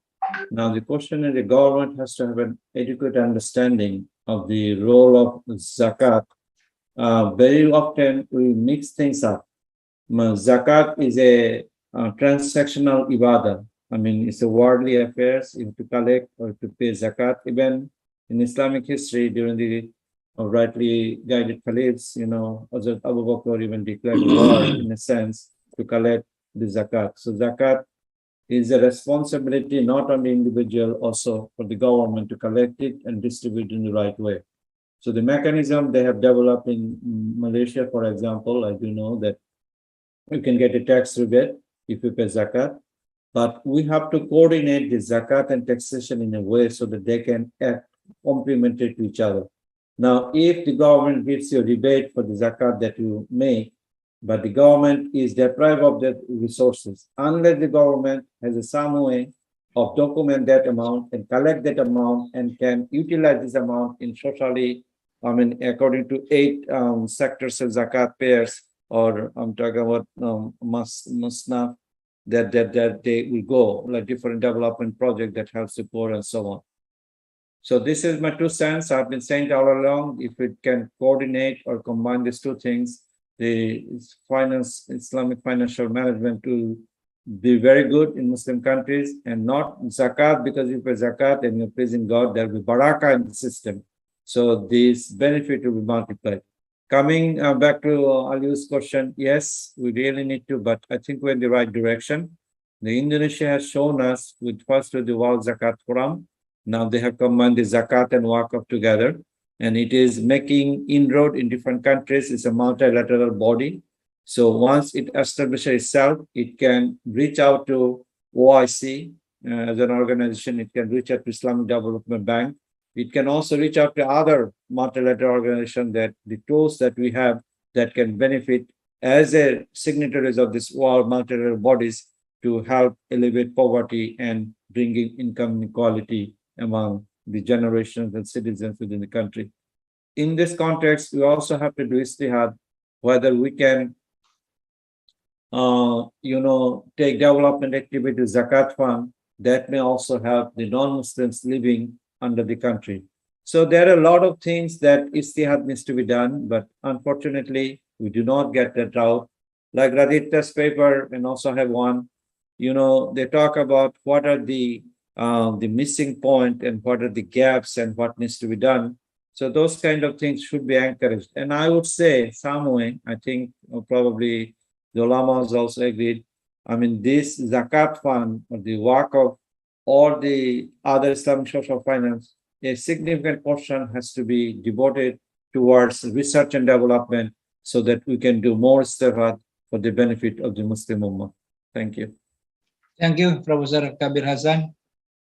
Now, next question addressed to Professor Raditya Sukmana. Yeah. Is there a role model? Is there a role model for the Wakaf organizations that has a high level of accountability?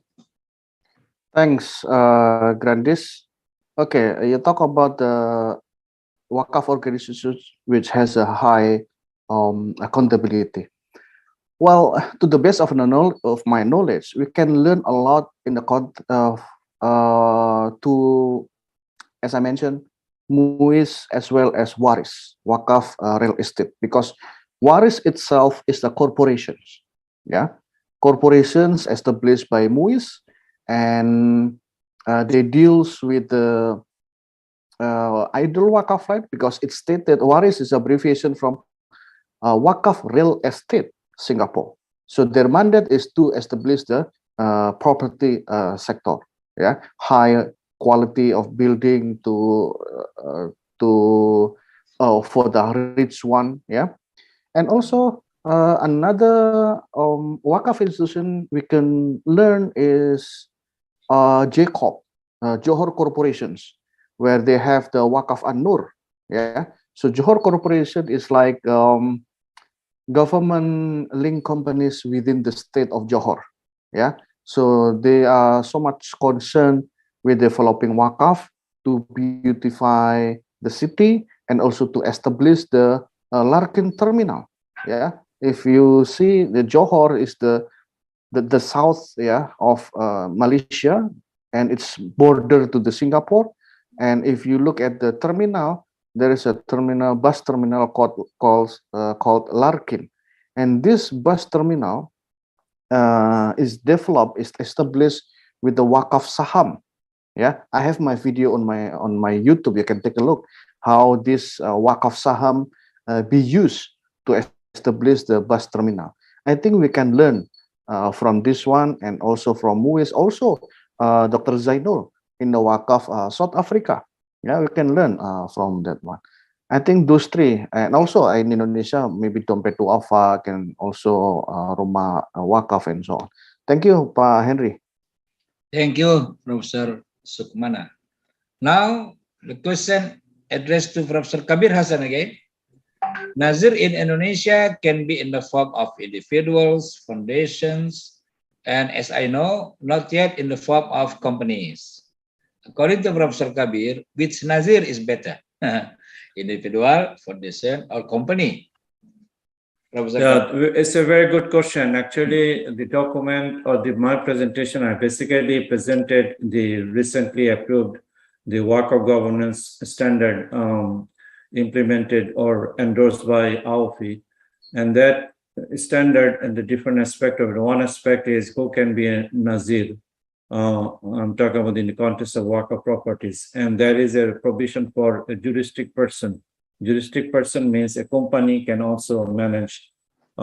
Colonized, our system has been contaminated. So I would prefer that we start with the private sector governance. So a private organization, the responsibility, even if it is owned by a Waqf and by the government, delegate the authority to the private sector, let them manage with a fee, and you have all the proper check and balance. So privatization or private sector, my preference, can do a better job in government entity because of the mismanagement, misuse, and fraud, etc., etc. So to sum up, yes, a company can manage, develop, and distribute the process of a Zakat property. And in my view, that is a preferred option. Yeah, but in Indonesia, it cannot because our Waqf Act cannot give permission to the company to running the Waqf system. Okay. The next question from Abdul Aziz to Professor Raditya Sukmana. We have a lot of potential of Queswaka in Indonesia, but still the realization is still low.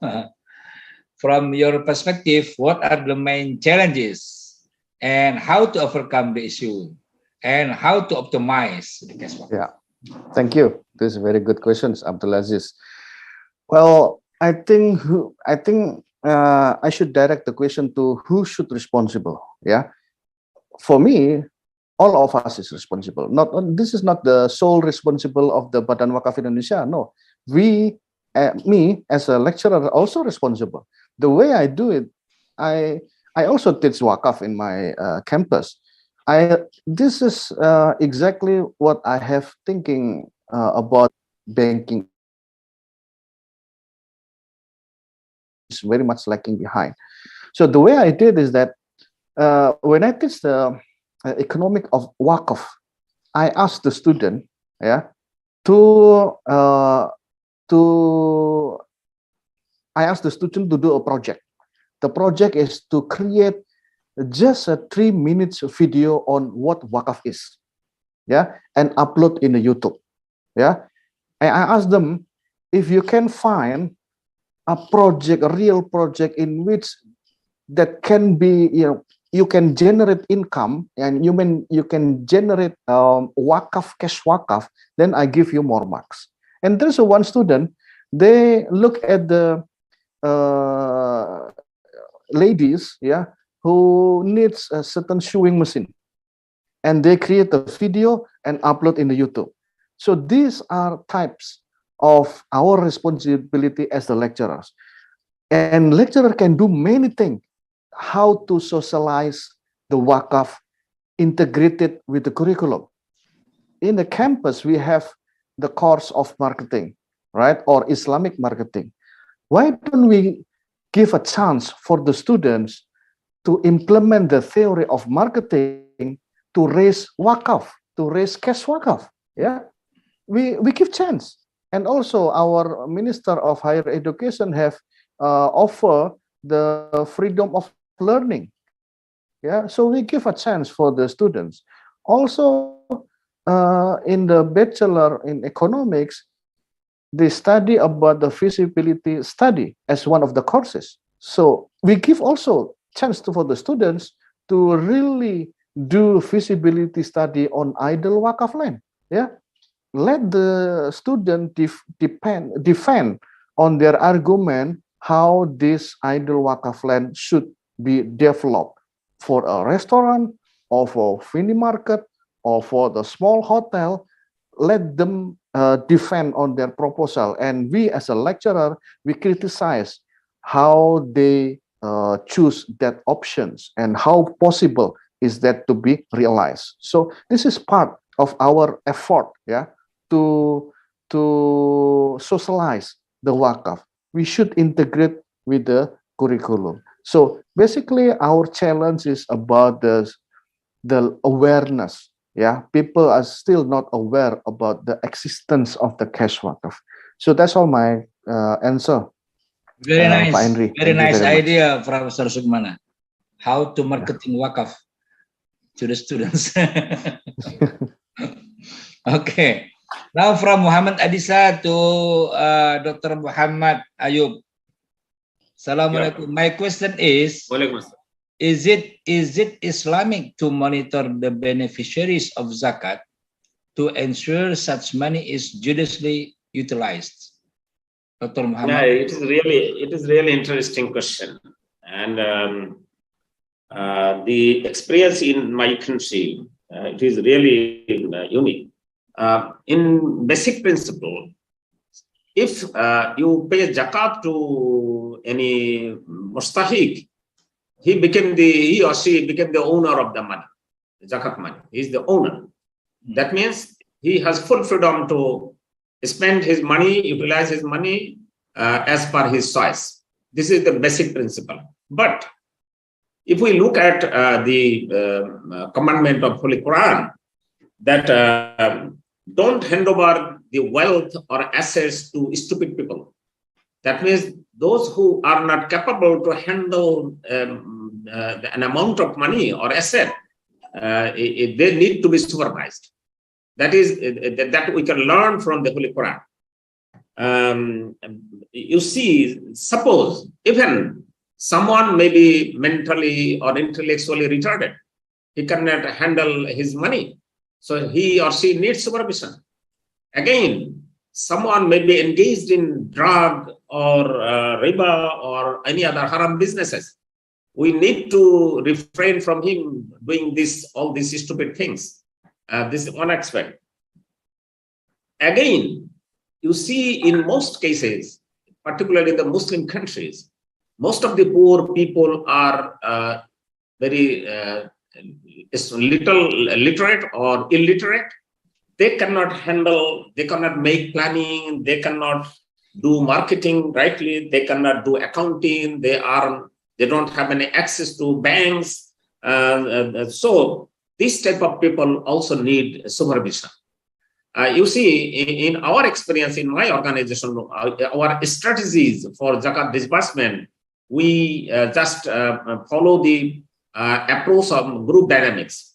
We just organize 25 to 30 poor families, that are mustahiq families, and they open a joint bank account. We provide them their share of zakat fund to that common fund, and it is working as a revolving fund. They can take the same amount as they are the owner from them as investment, and after doing business, they can refund it to their own bank account. So it is, in fact, in our experience, it is working very well. So again, I can just give you one interesting reference. Some of the corporate or business people in our country, they told me that they have distributed thousands of pieces of clothes as zakat to the poor people every year. But he is not still happy that he did not see any changes of the lifestyle of the people. So very interesting. Someone told me that he distributed hundreds of sewing machines to the poor ladies, but he did not see any development of these families, and some other some equipments also. But because they don't have any, my reply was that you don't have any supervision, you don't have any planning, you don't have any monitoring system, so you are not happy, and the impact of zakat distribution is not really going in a positive way. So for the poor people, particularly those who are incapable to handle a volume of money or wealth, they need to be supervised by the Amilians. That is my answer. Thank you very much. Thank you, Dr. Muhammad Ayumia. This session is very, very interesting. So many questions. Brother Henry, I just want to add a couple of points to Dr. Ayumia. You know, it is definitely we should really look on the money that we are giving to these poor people, because the poor people, what happens in many cases, whatever money they get, of course, they use for consumption purposes. Ultimately, our goal is to take them from zakat taker to the zakat payer. So the money that we give them proper supervision and see the money is being spent properly. Of course, we have to give them enough money so that it beyond their consumption need. So there is additional saving they can employ into earnings increasing activities or income generating activities. And actually Center for Zakat Management has also done a study, post-mortem study, that the money that has been given to the different beneficiaries, whether their lot has been changed, and there has been positive impact. And I think all of us should do that. Not only that, and this World Zakat Forum, the Indonesia, they have come up with a framework through which we can also analyze the performance of the Zakat management institution as well. It's not only the beneficiaries, whether they are doing better, also the Zakat management institution, they're also doing better as well. Now, I do have a question. I do agree. Yeah, I do have a question for, because I do not know why Indonesia did not include the company to manage Waka properties. Was there a reason? Because they are commercial based, not social based. In our Wakaf law, it should be social based organization. No, but you can outsource this to a company. They manage it. They give them a wakala fee to manage this company thing. And there is no Sharia problem there. Yes, it can be done, but not running the Wakaf directly. Okay. They are not managing the property, right? Management is not. Anyway, we'll discuss this. I mean, I didn't know about it, but our office standard does allow the company to manage zakat properties. Okay. Now, again, question to Professor Raditya. Do you support temporary wakaf? Do you think this type of wakaf is good for implementation? Oh. Thank you, Bu Siti. This is my partner in debate on wakaf. Bu Siti, temporary wakaf is allowed in Indonesia. It is already stated explicitly in our act, yeah. But maybe we need to also clarify about the wakaf asset that can be treated temporary, yeah. Correct me if I'm wrong, Pak Henry Tanjung. So far, Indonesia treated only cash wakaf that can be treated as contemporary. But myself, I do see that other than cash wakaf can be treated temporarily. For example, like gold. Imagine like this. Yeah, this is actually I learned from Prof. Kamil to Siti Masito, Prof. Kamil Medin Mira, my supervisor for my PhD. He is conducting a system like this.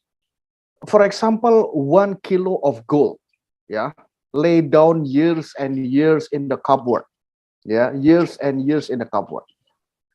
Why don't the owner of this 1 kilo of gold, yeah, give to Nazir temporary for 10 years, yeah, give temporary as a wakaf, yeah, as a wakaf temporary to the Nazir. And then Nazir, when they receive the physical gold, they go to pawn shop to get the money, yeah, to get the cash, yeah. And then when they get the cash, they can do for productive purposes, for the small, medium enterprise, yeah. How long is the duration? 10 years, because the durations of the cash wakaf is 10 years, yeah. So the Nazir can help the small, medium enterprises with that money, and then productive purposes, they earn money, they earn profit, and then when it comes to 10 years, they go to the pawn shop to redeem the gold, and then the Nazir get the profit, and the same gold returned back to the owner of the gold. So what's wrong with that? So I do see that this is one chance that we can do, rather than we keep 1 kilos in the cupboard and we should pay zakat and so on. I don't know about the maybe friends from Badan Wakaf Indonesia can enlighten me with regard to Sharia issue, may if necessary. But I think it's a good idea, because as we know, Islam against the idle assets, right? So why don't we use the gold which is laid down in the cupboard for several years to be treated as a temporary wakaf? So that's my answer. I don't know whether Prof. Kabir, you may disagree with me. No, actually, these options are there in the Sharia. So you can have a permanent wakaf and temporary wakaf. There's nothing wrong with that. And the example that you have given, I mean, Professor Radita, that's a great one. Instead of putting something unyielding asset, and what is better to transform this into something productive, and that money can be utilized for the purposes. And that is the whole purpose of wakaf. So I think that's a good idea. It's not a bad idea. But the question, I think the thrust of his question was that whether we should keep doing it. So there has to be optimal balance, temporary versus permanent. If everything transforms into temporary, that doesn't help. Like, for example, give a land. For example, somebody has given land for perpetuity. And then land, when it does, you can build structures for many years to come. So for the production perspective or income generating activities perspective, it becomes easier and the money can flow to the beneficiaries perpetuity. So I say the need for both. It depends on the optimal balance, the needs of the society, time, and the wakif himself or herself. You have to also, I mean, respect his wishes as well, according, and that is also Sharia compliant. Right. Thank you. All right. Thank you. For all participants, don't forget to fill the attendance list. Right? Please. I think this is we are now in the last session, I think, in the last question. This is to all professors. There are 2 professors here. Land wakaf for the hospital, is it better to let the hospital manage and the wakif get a reward? Or is it better the hospital rent the land from Nazir and the rent can be used for makafali? Professor Radit and then Professor Kabir close this session. Well, I think both can be done. It depends on because if you see the idle wakaf land, many of the Islamic organizations use that wakaf idle land to build the schools and the hospital. But the second alternative can also normally if the owner of hospital is not the same with the Nazir, so they have to make a rent, and the rent can be used, but maybe not only rent, minimum rent, yes, but maybe on top of it is a partial profit sharing, so you get the rent, and also when the hospital is running well, you get the portion of those profit. That is better, I think, rather than only a rent. That is my answer. Go ahead, Prof. I agree with Prof. Radita. Actually, both options are available. Again, you have to do it in a cost-benefit type of analysis, right? So if you build the hospital on the land, and of course, I mean, so there's an opportunity cost involved. And that opportunity cost, if you can get a better use of this land, instead of building on this land, you rent another place, and this wakaf land is rented to somebody else. So let's say you get 2,000 Malaysian currency by renting out to somebody else, rather than using that land building a hospital there by 1,000, it's better to lend it out to somebody else rather than building a hospital over there. And another combination that you could also, because Waka is given, it's not necessarily zakat. There are 8 different, the areas that you can pay zakat money. But for Waka, you can design it for any reasons that you can do. So to sum up, my conclusion, yes, you can do both, but you should do it on the basis of cost-benefit analysis. Which one gives you the better use of it and better return for it? Because ultimately, your goal is to distribute this money to the beneficiaries. All right.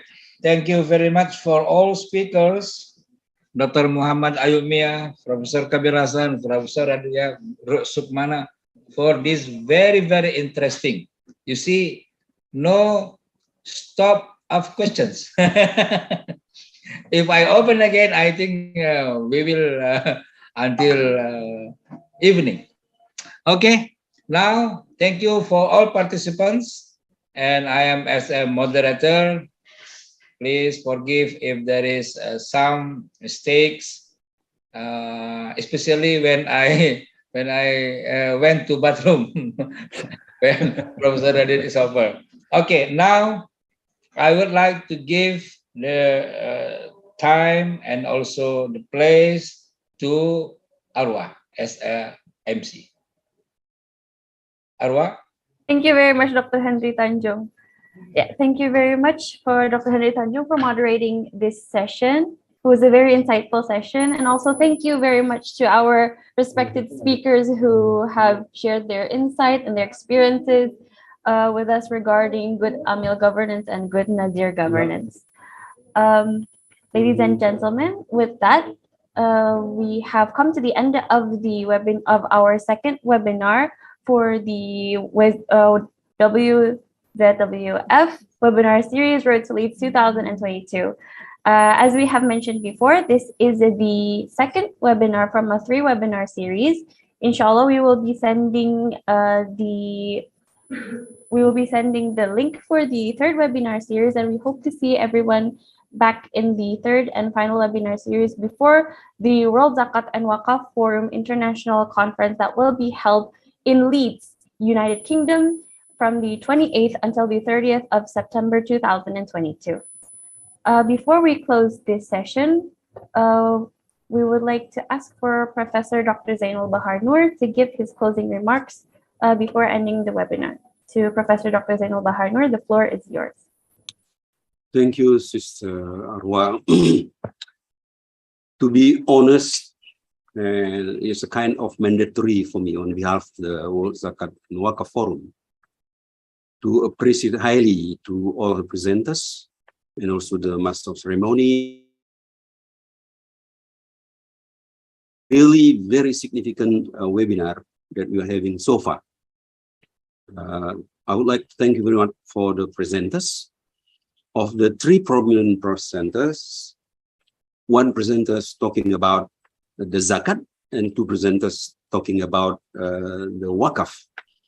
And what I would like to say that all of the things which had been presented deeply, even though that moderator limited the time to 30 minutes, but I found that the material given really will give a benefit to the annual meeting of World Zakat Waqaf Forum in Leeds in the end of September.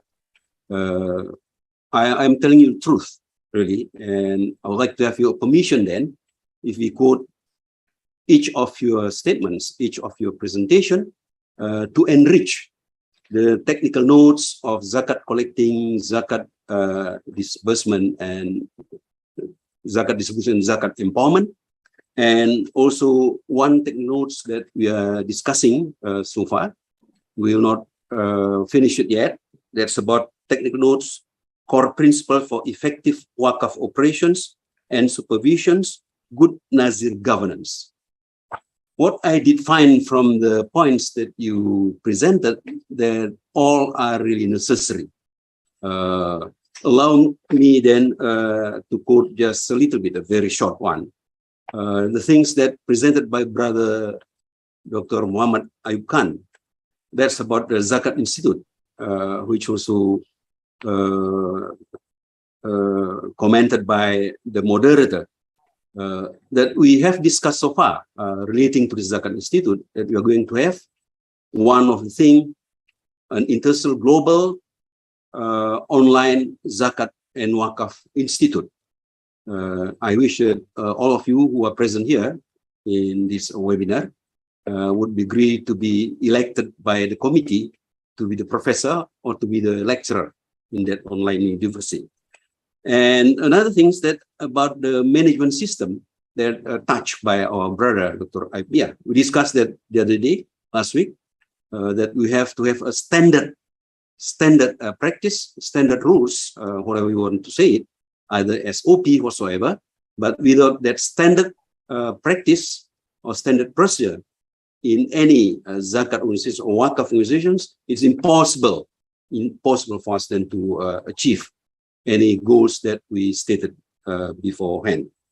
And one thing is very interesting that's said by Brother Dr. Yeah, that's about to build up international relations.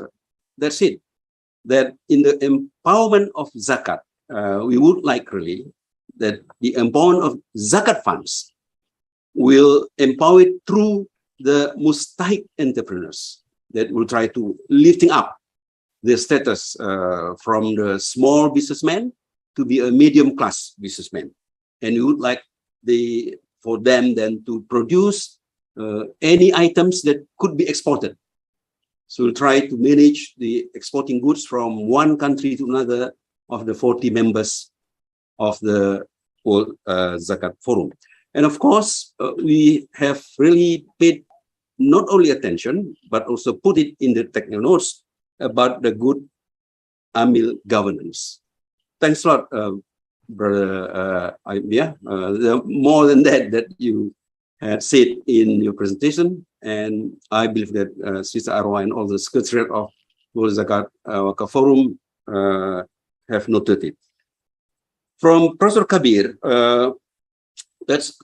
thanks a lot that you have a lot of definitions, lots of things that we have to pay attention. I tried to read it sentence by sentence, and most of the sentences that you put there, that it could be included in the technical notes to some other way, really. And I am interested really the topics that you discuss about the things related to Waqif and Nazir organization structure. It's correct. That's correct. Really correct. And related to the code of ethics, we would like really to learn much from you, AAOIFI. Would you please send to us to Zakat Waka Forum the text of it, and then we'll learn it, because we still have only 2 weeks to go to the Leeds, to the international conference and the annual meeting. And one thing's very, very important, and I noted myself, that the balance between revenue and cash flows, mashallah. That's one thing that the Wakaf in Indonesia too should then pay not only attention, that practice it really in a very correct framework. And you're talking about the cash flows.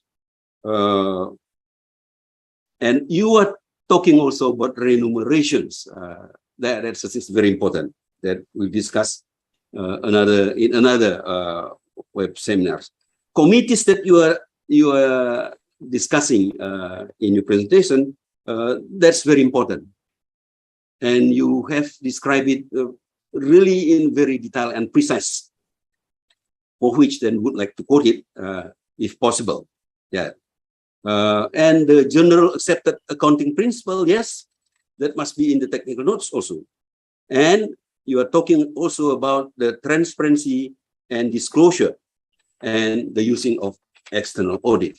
Thanks a lot. If I can get all of the papers that you showed it to us in the presentation, I will learn it much really. Professor Raditya Sukmana, it's really very important. I surprised myself that there is a professor which really very serious in trying to find out all articles about Wakaf from 7 countries' writers, academicians. And I proud myself to hear that from 274 papers that you tried maybe several hours, maybe several days, maybe a month, maybe more, then you conclude that only 24 or 27, if I'm not mistaken, of the papers which related that the content of the papers could be really studied. I agree to that. So we don't have to waste our time, right? Because so many scholars write it. And of course, there's a very deep thought, and we have to put it. The 2 or 3 pillars that you are talking about, the accountability and reporting and transparency topic, that's good. Yes. You said that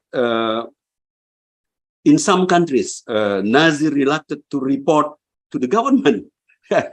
It must be avoided anyway. And I believe that as member of the leaders there in the Badan Wakaf Indonesia, Dr. Henry Tanjung will do it more, really.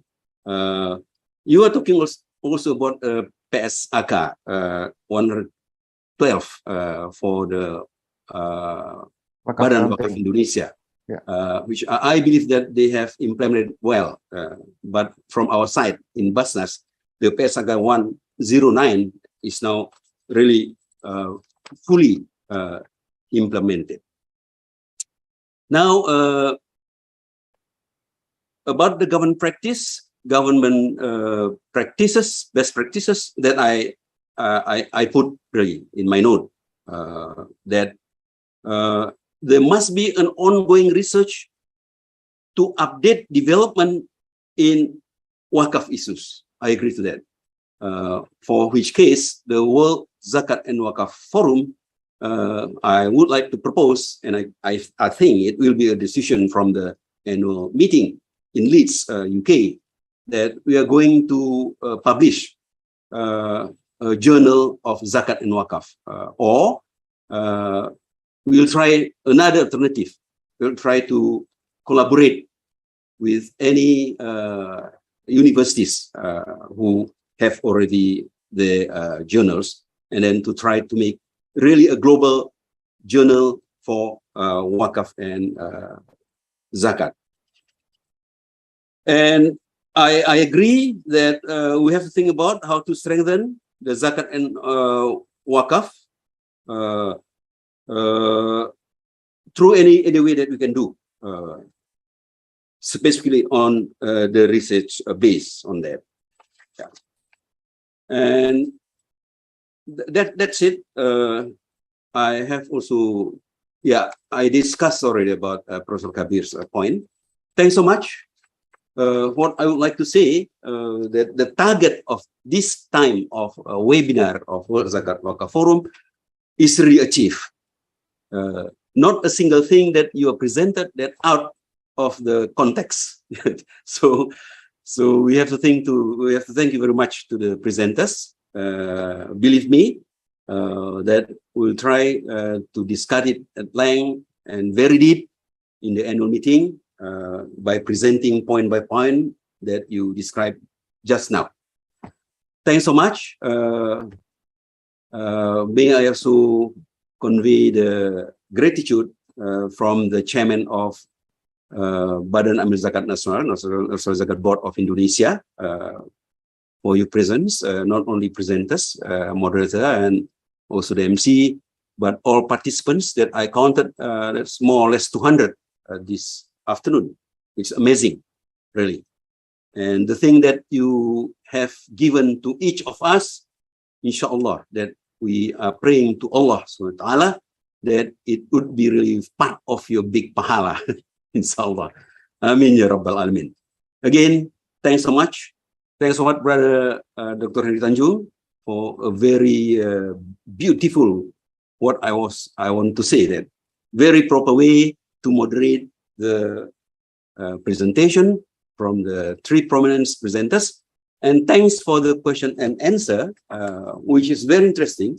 One question that I noted well is from our sister Ayub Mia. Sorry, not Ayub Mia, sorry. Siti Masito. How if zakat paid directly to the mustahik, but not through the government official? I don't know. One day, I'm not talking about next year or 2 years after, maybe 5 years, 10 years, that we would like through this discussion and through our push to each of our government, then to put in regulation in the law that zakat and wakaf is obligatory.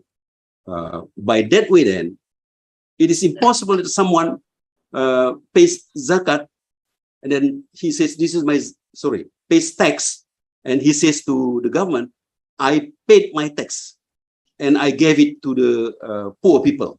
No, there is no way. Later on, we cannot accept if someone say that I pay my zakat to a mustahik directly. No, it is an obligatory that it must be done through the legal entity, government official.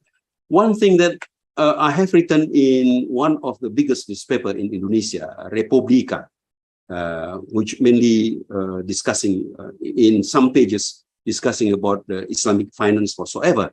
That I put there, maybe I would like to ask your attention also in this case, that this is not a dream, but we have to force the government that from the country where the Muslim people are the biggest, like Indonesia, or big enough in some countries like Saudi whatsoever, that the potential of zakat and the collection of zakat, the number, the rupiah, the dollars, the Saudi Arabia riyals whatsoever collected from zakat should be put side by side with the government budget.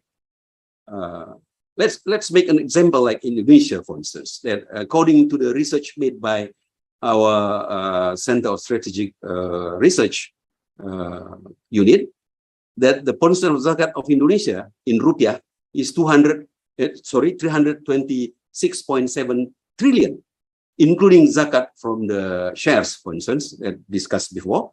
326.7 trillion rupiah is more or less 10% of the government budget.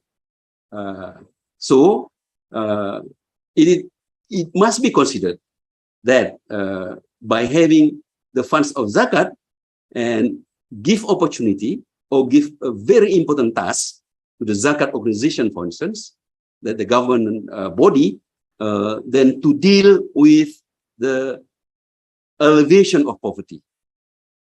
So I would like to say that for the zakat organization, the main task is to alleviate poverty, and the wakaf organizations is to prosper the people surroundings.